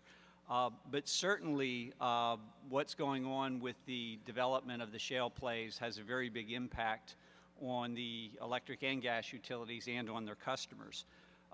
What electric and gas utilities both do now is they have a monopoly on the operating the distribution systems, the pipes, the mains for the gas utilities, basically the poles and wires for the electric utilities. We also serve the role of selling supplies to customers in the event that they don't shop for supplies, because Pennsylvania is one of those states which allows customers to shop for a competitive supplier of either electricity or natural gas. We provide the so-called default service. If those customers do not affirmatively choose to shop, they can still buy it from us. We purchase it in the wholesale market and sell it at no profit to the customers. We're heavily regulated as utilities, both in terms of our rates and service. And what that means at a practical level is that we're subject to the political winds that blow. There's no question. I've been involved in this for 30 years, and certainly politics affects what happens in a heavily regulated industry like ours. When energy prices go up, things tend to get tough for us.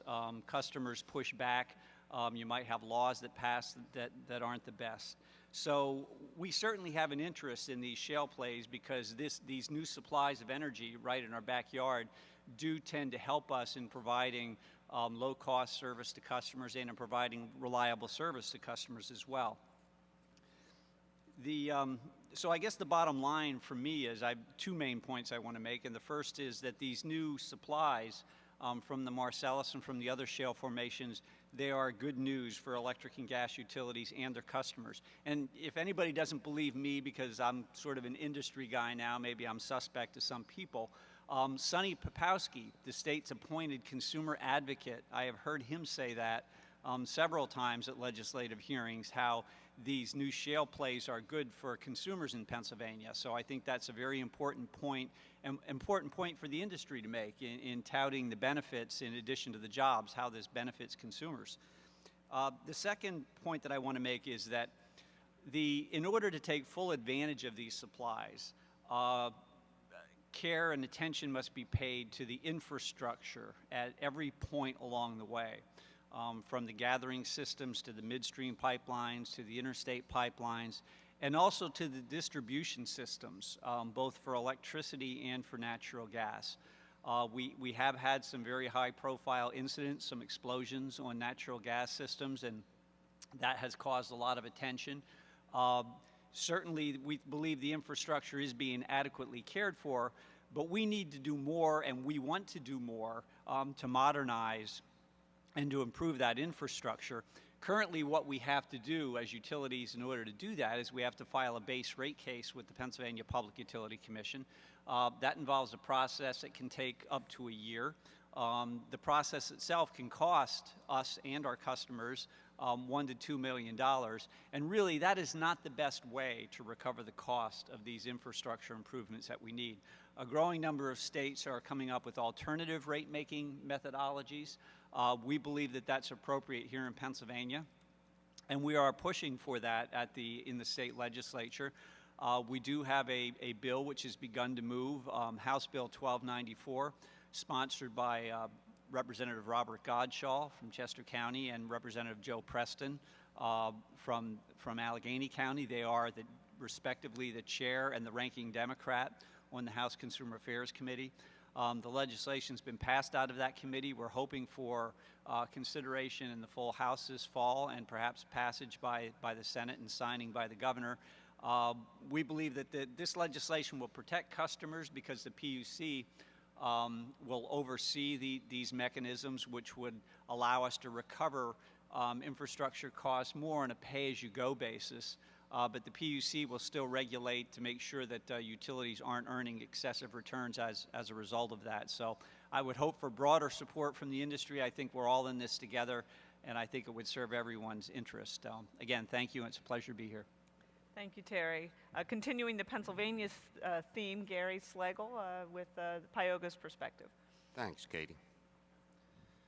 Pyoga, Pennsylvania Independent Oil and Gas Association, is a result of a merger in April of 2010 between the Ioga of Pennsylvania and the Pennsylvania Oil and Gas Association.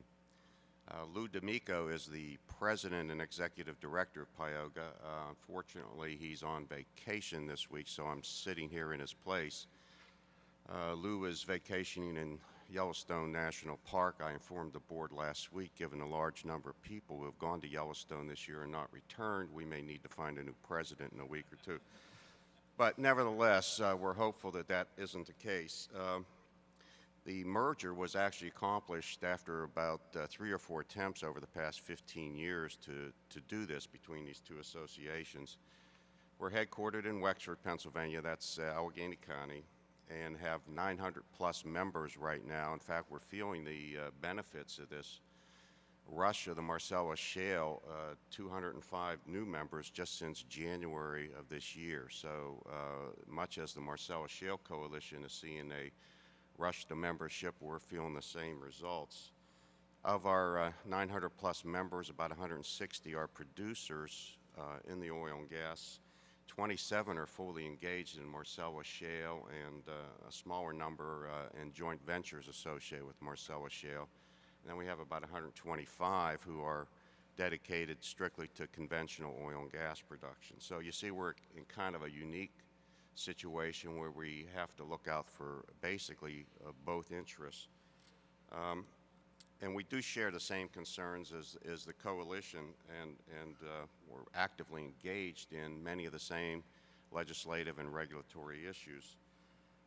Until as I think as maybe Charlie indicated, until the Marcellus Shale play, the oil and gas industry in Pennsylvania was really under the radar. It was a very low-keyed interest, both from a regulatory, legislative, and public interest standpoint.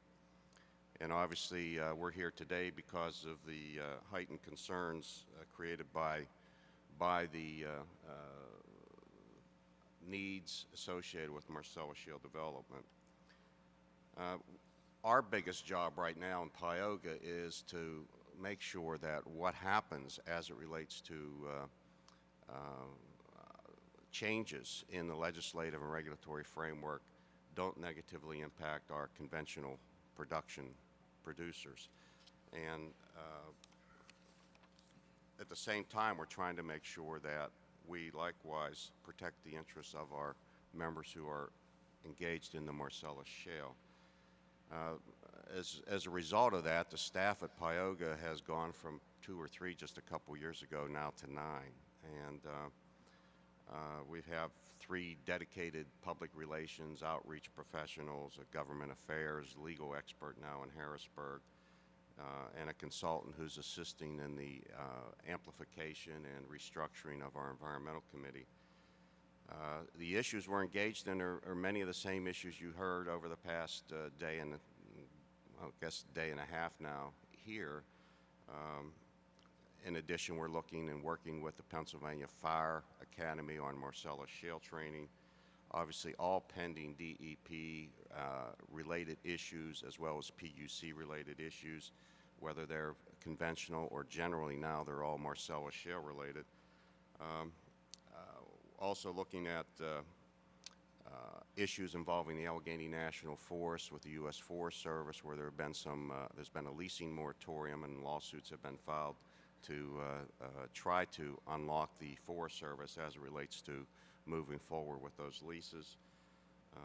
Some other things we're doing is we've formed a Speakers Bureau now. We're trying to get out there and do the outreach, try to deliver a positive message about the industry and what the industry means to the Commonwealth and the citizens of the Commonwealth. And we publish a monthly 50 to 60 page newsletter that generally contains all the topical summaries of the issues that are going on. And Pyoga partnered with the API about, I don't know, 8-10 months ago and formed the Keystone Energy Forum, which is basically a website to deliver what we feel is factual information related to gas and shale gas development. And Katie and I have talked with the roots of the MSC coming out of the, originally out of IOGA and POGAM. We're looking forward to a greater collaboration and working together on so many of these issues that are critical to both organizations. And now that at least Pyoga has staffed up and has made the accommodations necessary to deal not only with the challenges of the merger, but the staffing increases to deal with the increased interest on our gas play here in the Commonwealth. I believe we're in a better position to work collaboratively with the coalition on so many of these issues. Thank you. Thank you very much. Tom? Thank you, Katie. My name's Tom Stewart. I'm with the Ohio Oil and Gas Association. We have 1,500 members that represent the upstream industry, people engaged in exploration and production of crude oil and natural gas. And like what you're hearing around the table here, things are changing dramatically day by day in Ohio, and that has obvious ramifications on the trade association. We're changing before to meet these challenges as well. I sort of get amused when we talk about oil and gas these days because people do tend to separate the old from the new, the shallow from the deep. We've been producing oil and gas from depths from 100 feet to 13,000 feet in Ohio for over 100 years. But technology changes everything, and what I think we're experiencing today is a triumph of technology. When you stop and think about it, the people that are opposed to this development, in fact, are opposed to a triumph of technology as providing affordable and reliable energy in very large quantities. I think most of America actually is celebrating that. We have to keep that in mind. What's it doing for Ohio? It's taking Ohio, according to one report by the Geologic Survey, to a 5 billion barrel potential state. Now, that's a big game changer for us, and we intend to meet that challenge. Ohio has now been labeled by the API to be a Tier 1 state. We fully intend to push back aggressively against the people who are opposed to this. We often describe them in terms of environmentalists. I don't believe that these people are environmentalists. I think they're anti-development crowd, and frankly, I call them well haters. And there's not going to be much that we can do or say to make the anti-development crowd happy. But what we have to do is get our message out because I think that the public, I know the Ohio public, is looking forward to this. I know our governor, John Kasich, is extremely focused on Utica development. Just yesterday, he announced that he's moving his new director of natural resources over to the administration side to focus solely in on shale development, jobs, and development. Big change for the administration, sends a clear signal that he intends to see this play happen in Ohio and be done well. He is welcoming the new players in. He's encouraging the existing players to participate. I frankly think we're prepared in Ohio for these events. 7 years ago, we did House Bill 278 that gave sole and exclusive authority over all aspects, all being the critical word there, for oil and gas regulation to the Department of Natural Resources. That was a game changer. That at that time opened up large areas, particularly in urban areas in northeastern Ohio, to development. That was our first taste against the anti-development crowd that gave us sort of a breeding ground about how to deal with these issues. Last year, we did Senate Bill 165, which was a comprehensive amendment, probably the largest comprehensive amendment to oil and gas law in Ohio since the statute was created in 1965. It addressed issues with funding, it addressed issues with urban drilling, but most importantly, it went to the broader issues being debated across the United States dealing with oil and gas. Frac disclosure, frac regulation, well construction, which is the real crucial key. If you look at all the issues that we're dealing with, well construction is probably it. Right now, we're getting ready in Ohio to promulgate rules on well construction pursuant to the authority that was delegated under Senate Bill 165. That should be out in the very near future. But if you wanted to see, and I talked to the governor about this, if you wanted to see a perfect laboratory of the political experience that we're about to go through in the state of Ohio, you needed to watch the debate over opening up state lands in House Bill 133 that was just enacted back in June. The testimony dealing with 133, the entire debate, how it was politically structured in the General Assembly, told you that the people who oppose oil and gas development are going to use oil and gas issues in Ohio as political wedges to try to attack the administration and the current majorities in the General Assembly. It was a perfect laboratory of the hate against reliable energy. And the governor and I went through that, and I think it made him a clear understanding for him about what we're having to deal with. Nonetheless, and I encourage everybody to think about this process, there is a state review process called Stronger that comes in and critiques state programs against a national set of guidelines. Stronger came in after 165 was enacted into the statute and critiqued the Ohio Oil and Gas Regulatory Program and found it to be exceedingly well managed and meeting its program objectives, and had a lot to recommend to other states about how to do it right. That is a critical validation that the environmental community participated in and endorsed. And those are the kinds of things that we need to think about as an industry. We need to be willing to shine ourselves against the light, stand and back up the policies that we work on because they work for the public. At the Ohio Oil and Gas Association, we've made a clear decision that we need to embrace the shale players and bring them into the fold, and that is exactly what is happening. Frankly, I think by embracing them and what they bring to us here in Ohio, that's what we need to do to protect our #1 critical mission, which is the conventional producers that have supported this state and this association for over 60 years. How do we intend to do that?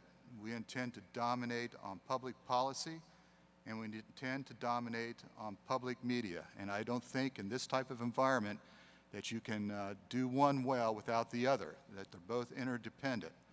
And for that reason, we're getting ready to ramp up that type of advocacy. But the pushback has already begun. Just yesterday in the Ohio Senate, 2 bills were introduced on frac disclosure, which if you read the language, tells you that the bill sponsor does not understand what he's talking about. Obviously, they're looking for money in the other one. They want to siphon off money from producers to put into a fund to what they claim clean up sites contaminated by fracturing, except they can't find a site to clean up that was contaminated by fracturing.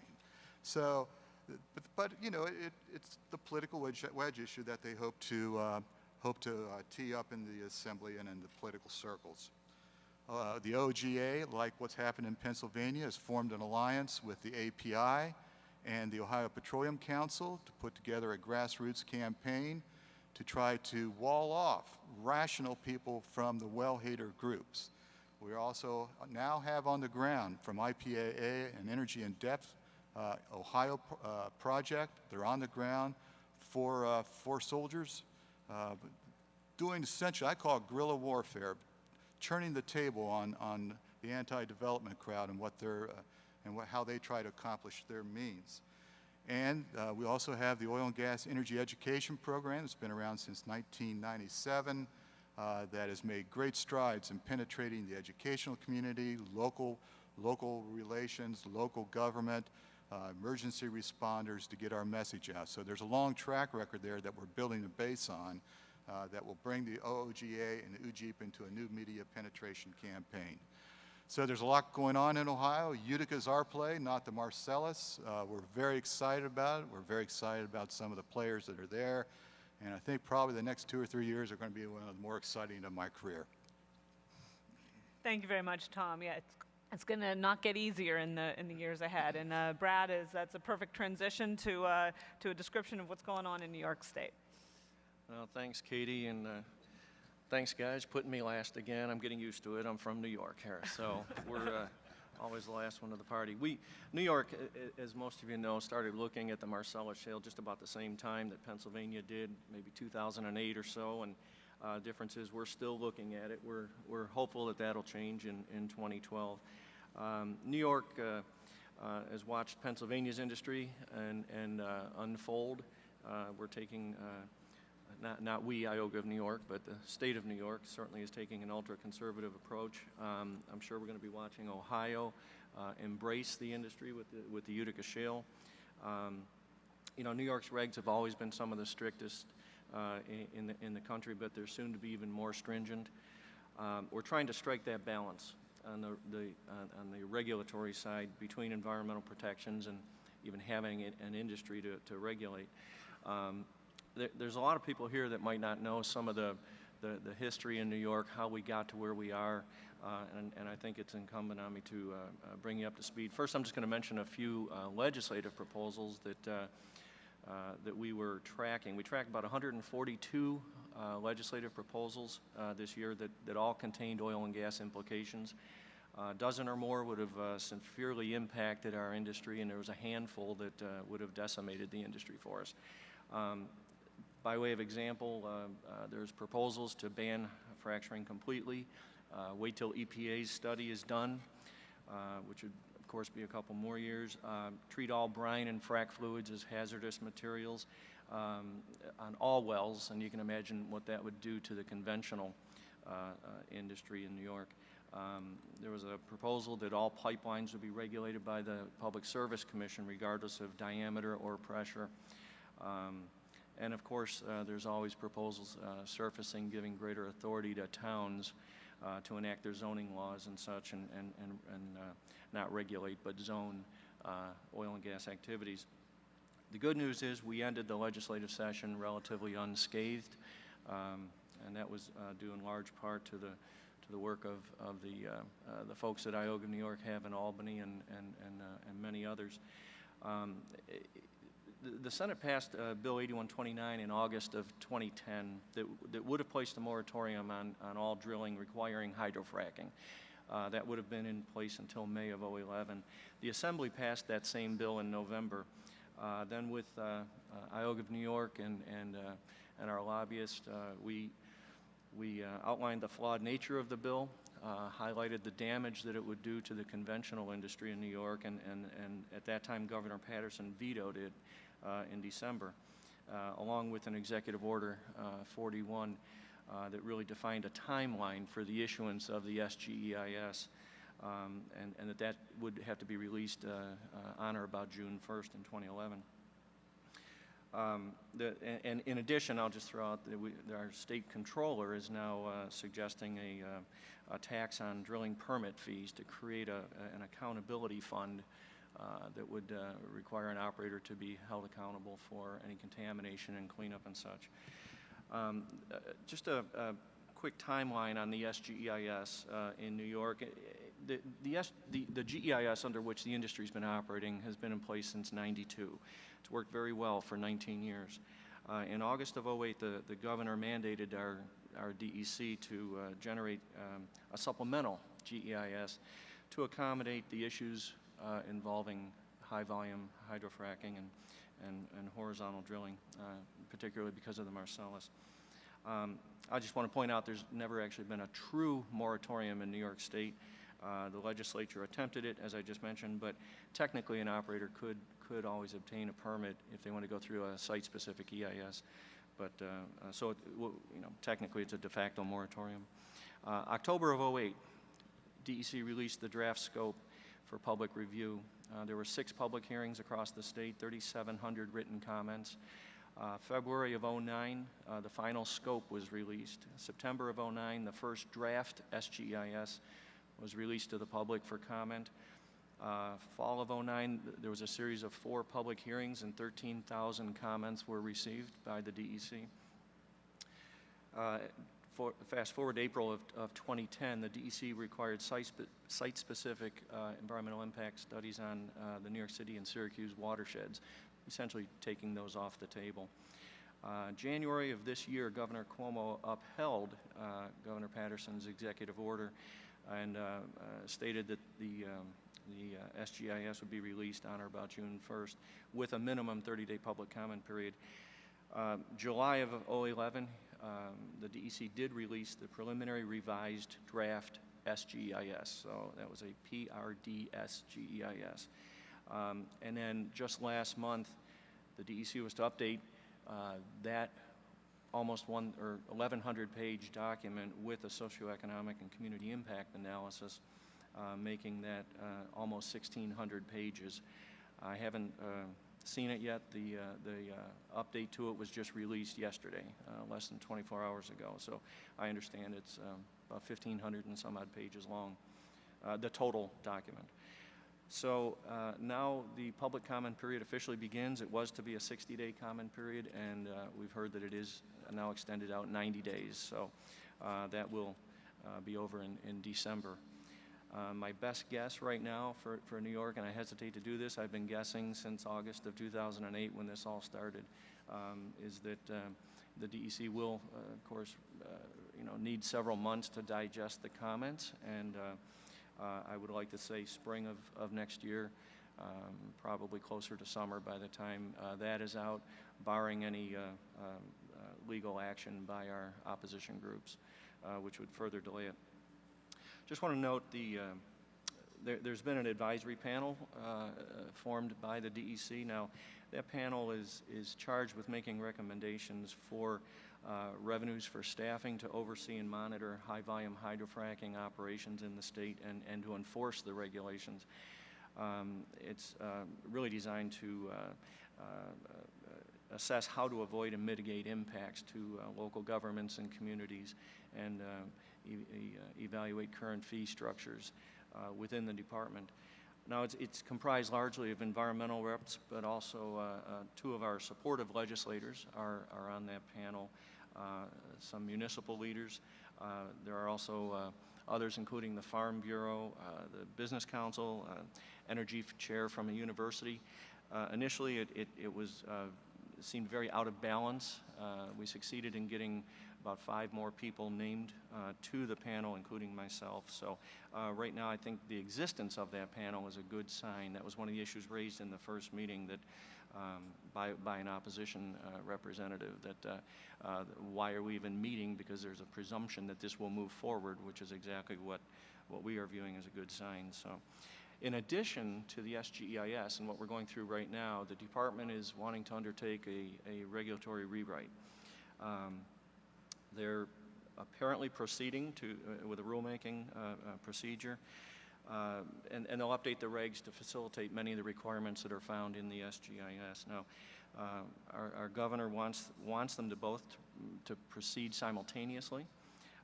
We're taking the position that we would like the regulatory overhaul to wait, let the SGIS be released, and let permits flow, and then we'll take our time and work with the department to go through the rulemaking.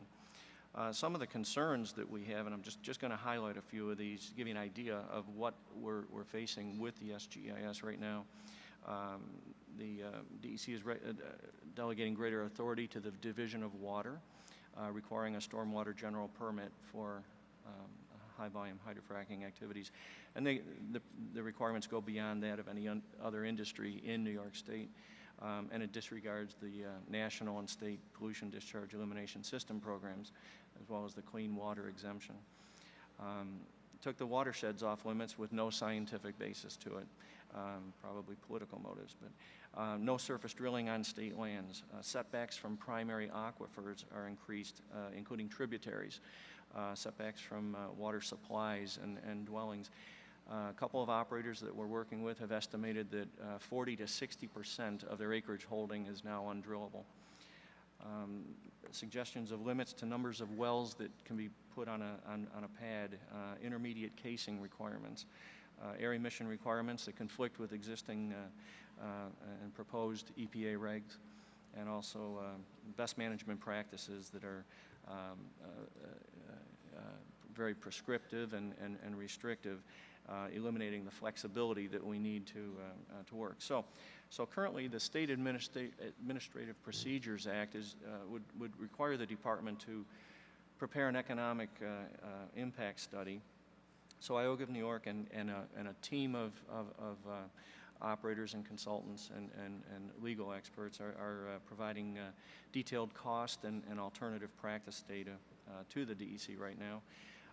It's a real collaborative effort, a monumental effort. We are hoping to implement some work sessions with the DEC going forward. This was just discussed 2 days ago in meetings with the DEC to work through the details to try to iron this out. And of course, our goal is to ensure that the requirements in the SGIS are, that ultimately end up in regulation are not so burdensome that it places the state at a competitive disadvantage with our neighboring states. So we've been pushing hard for 3 years. The message that we carry to Albany consistently is that we've waited too long. We've lost far too much in economic opportunity for the state, and that'll never be recovered. We just can't delay any longer. It's ironic that maybe our best friend right now in Albany is our own Democratic governor, who is very pro-business. Maybe not necessarily pro-industry, but he knows that his priority has to be to generate jobs and boost the numbers in New York. So he's a proponent of strict protections, environmental protections, but he also recognizes that we've got to move this ahead swiftly. So we are meeting with the executive chamber today to deliver that message. So we continue to work hard to foster a climate in New York that sends a message that we're open for business. I wish we could say we are right now, but I honestly believe the next 6 to 8 months will turn this around in New York. So we will get there soon. Thanks. Thank you very much, Brad. I think New York, unfortunately for those with acreage and looking to expand economic activities in New York, it is a shame. But what we have, I think, is some clear example of what happens when there's not a competitive environment for growth. And the Marcellus Shale Coalition has had multiple members who have amassed additional jobs and facilities in Pennsylvania as a result of what's happened in New York that have moved south over the border. So good luck to you, and I know the coalition is looking to support you in any way we can in that important effort in New York. Well, we have some time for a few follow-up questions, and the 6 panelists have covered a whole lot of good ground here, but I think there's a few issues that we might want to delve into a little more deeply. The conference yesterday and today have really focused on federal issues. You've heard a lot about national energy policy and certainly state policy in Pennsylvania and others. Yet local governments also have a role in how natural gas gets developed and delivered. We heard from Paul Smith this morning about Talisman's approach to working with local governments, local communities, and that's just one of many examples of how individual companies are doing that.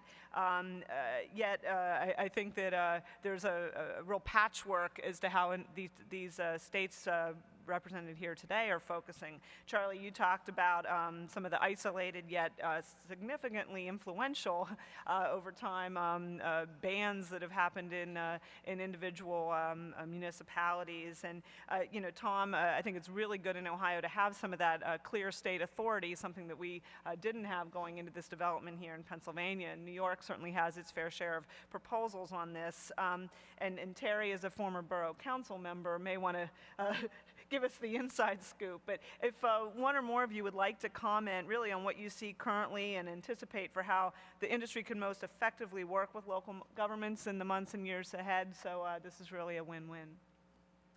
Whoever would like to start, go ahead. Go ahead, Tom. I think the companies that have come into Ohio have gone through a very steep learning curve in other states. Pennsylvania would would be a great example of that. And they're making a very concerted effort to reach out to local governments, township trustees, county commissioners, mayors, to let them know what this means to them at the local government area. And I applaud their efforts, and we're trying very hard to help them do that, and we hope that through our other outreach programs, we will assist them in doing that from a broader perspective. The one thing that we won't do in Ohio is that we will not pull back from the line we have established that gives state governments, specifically the DNR, sole and exclusive authority. Authority to regulate the industry has to reside with experts. Authority over that gives state government is one of the crown achievements of how we've created federal law. So we have to support our state program, make sure they're doing the right thing. We will not give back authority to the locals. They don't know what they're doing in as far as well construction, siting, permitting, all of those issues. West Virginia? Thank you, Katie. I second the opinion of my colleagues from Ohio. We believe strongly that the state should be, specifically in West Virginia, the DEP should be the only regulating body for oil and gas activities. And we recently had that opinion reinforced by Judge Susan Tucker in Monongalia County, who overturned a ban that the city of Morgantown had issued on Northeast Natural Energy. It wasn't a ban that was issued for drilling, oddly enough. It was creative. It was a ban on hydraulic fracturing. And they used the provisions that they had in their local code from a safety standpoint to justify that position.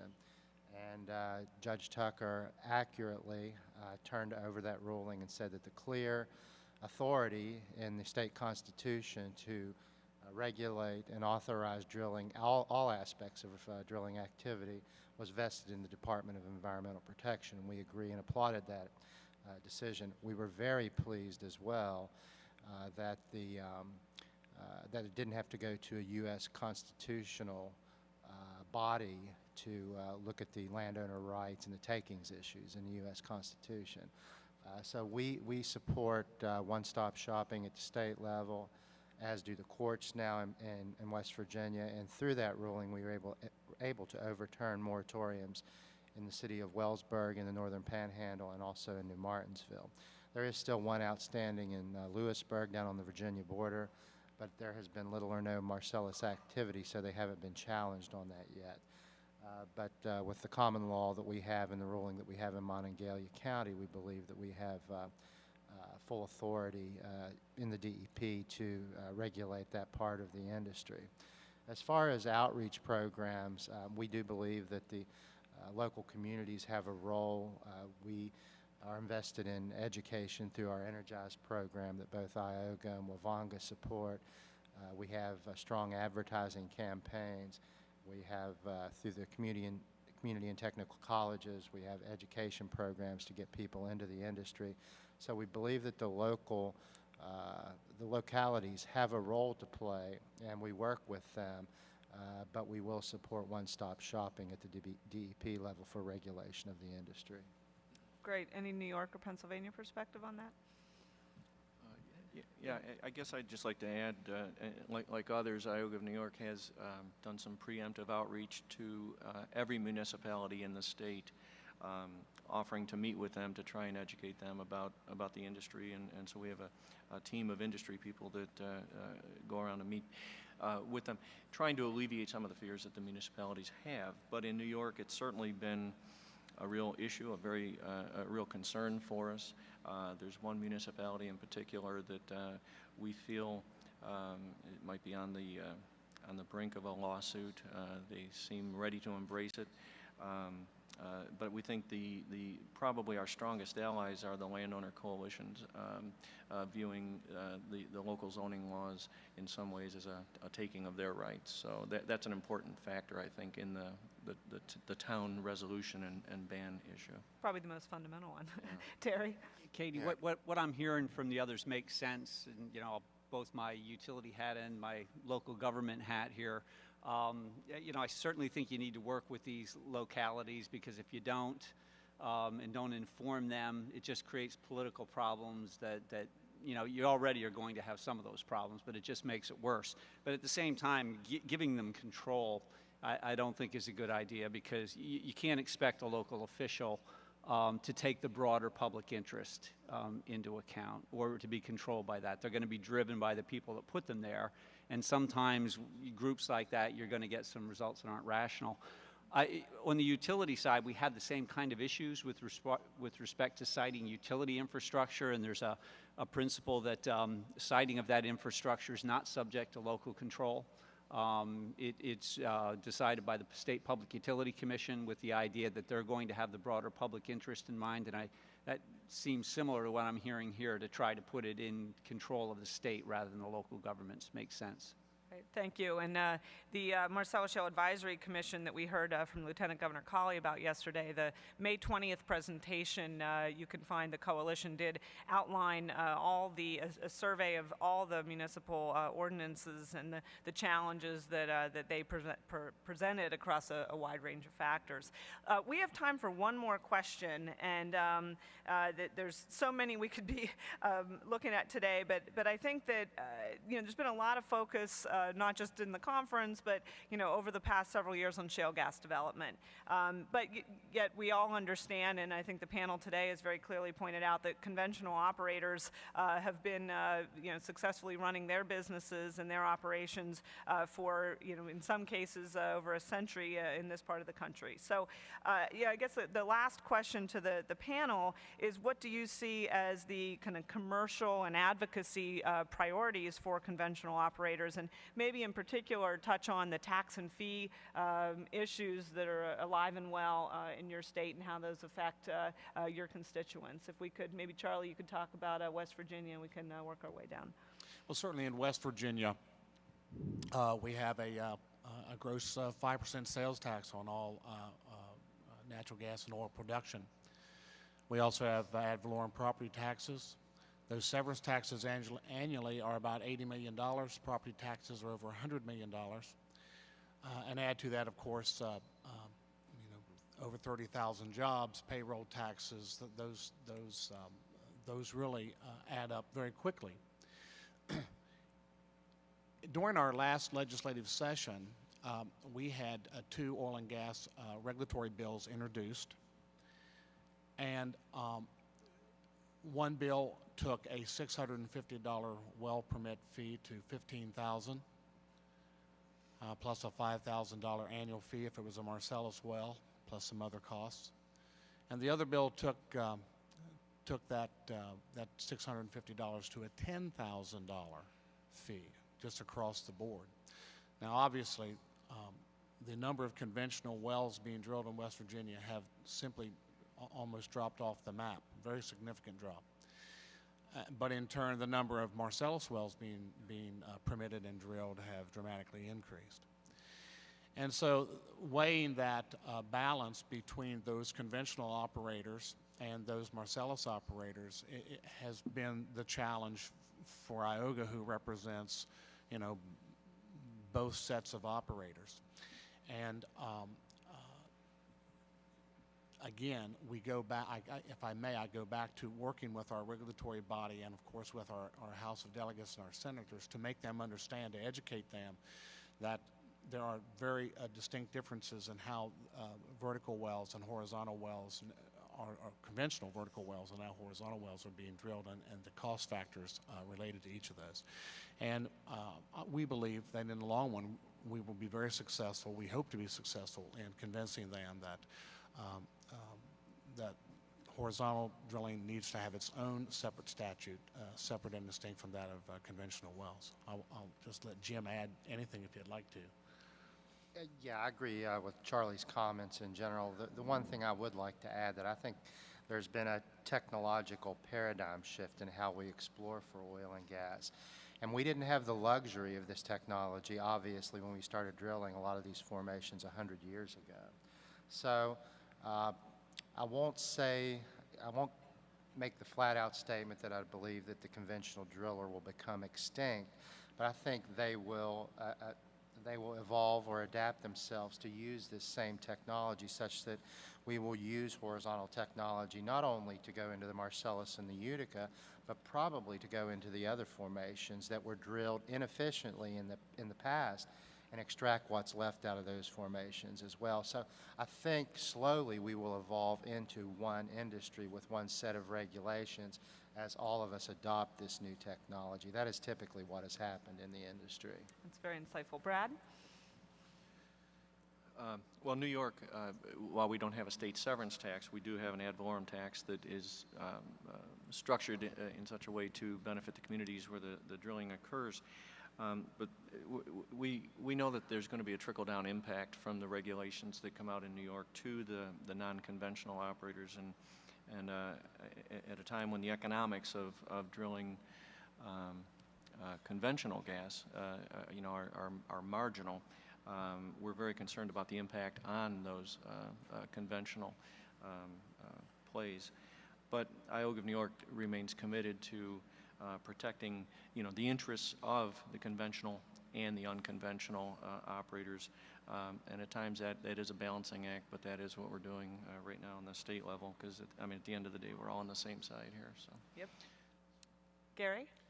Yeah, Katie, I think where PIOGA really goes back to what I was saying, what I said in my leadoff comments is really we need to just make sure that any tax or fee does not impact the conventional operators. They just don't have the ability to absorb anything other than what they're dealing with right now.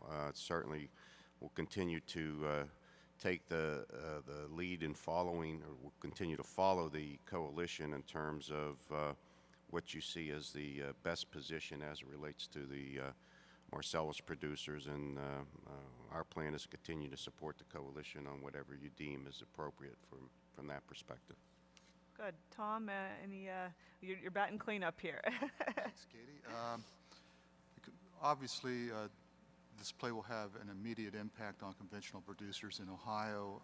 That has started with the lease play, and with the production that's being produced elsewhere, the impact on the commodity markets. But they will adapt. Again, this is a technological change, and I agree with the statement made earlier. I believe that conventional producers will learn from this, will adapt from it, and will soon be doing this themselves. My members that have been in Ohio for many years are merging up with the shale players, and they're doing it in very smart ways so that they can take advantage of this opportunity, learn from them, learn from that technology.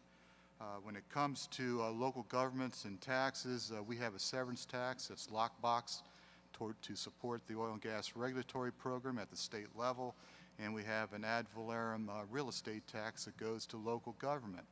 And in my conversations with local government to date, they look at that issue and they quickly move off when you start talking about jobs. So they have to think about what the ad valorem tax brings them, and then start thinking about what the industry activity means for their citizens, and how that's going to get their county back up on their feet. So I see it all as positive. We're not trying to bifurcate our rules or our taxes. We see it as a unified industry that has to move forward in a unified way, and that way all success will flow to everybody, and I think our interests will be protected. That's great. Thank you very much. And I think in all of our states, the economic activity of this industry, for Pennsylvania at $1.2 billion in state and local revenue this year, is really a very positive force. That and leasing of state lands and the associated royalties that come from that really do present an amazing economic opportunity for all in these 95,000 square miles and beyond. So thank you. And Tom, thank you for your extra efforts in traveling in with some of the weather that that you experienced yesterday. It's raining outside. So, yeah. right. Well, I really would like to have a round of applause for the gentlemen who are here with us today.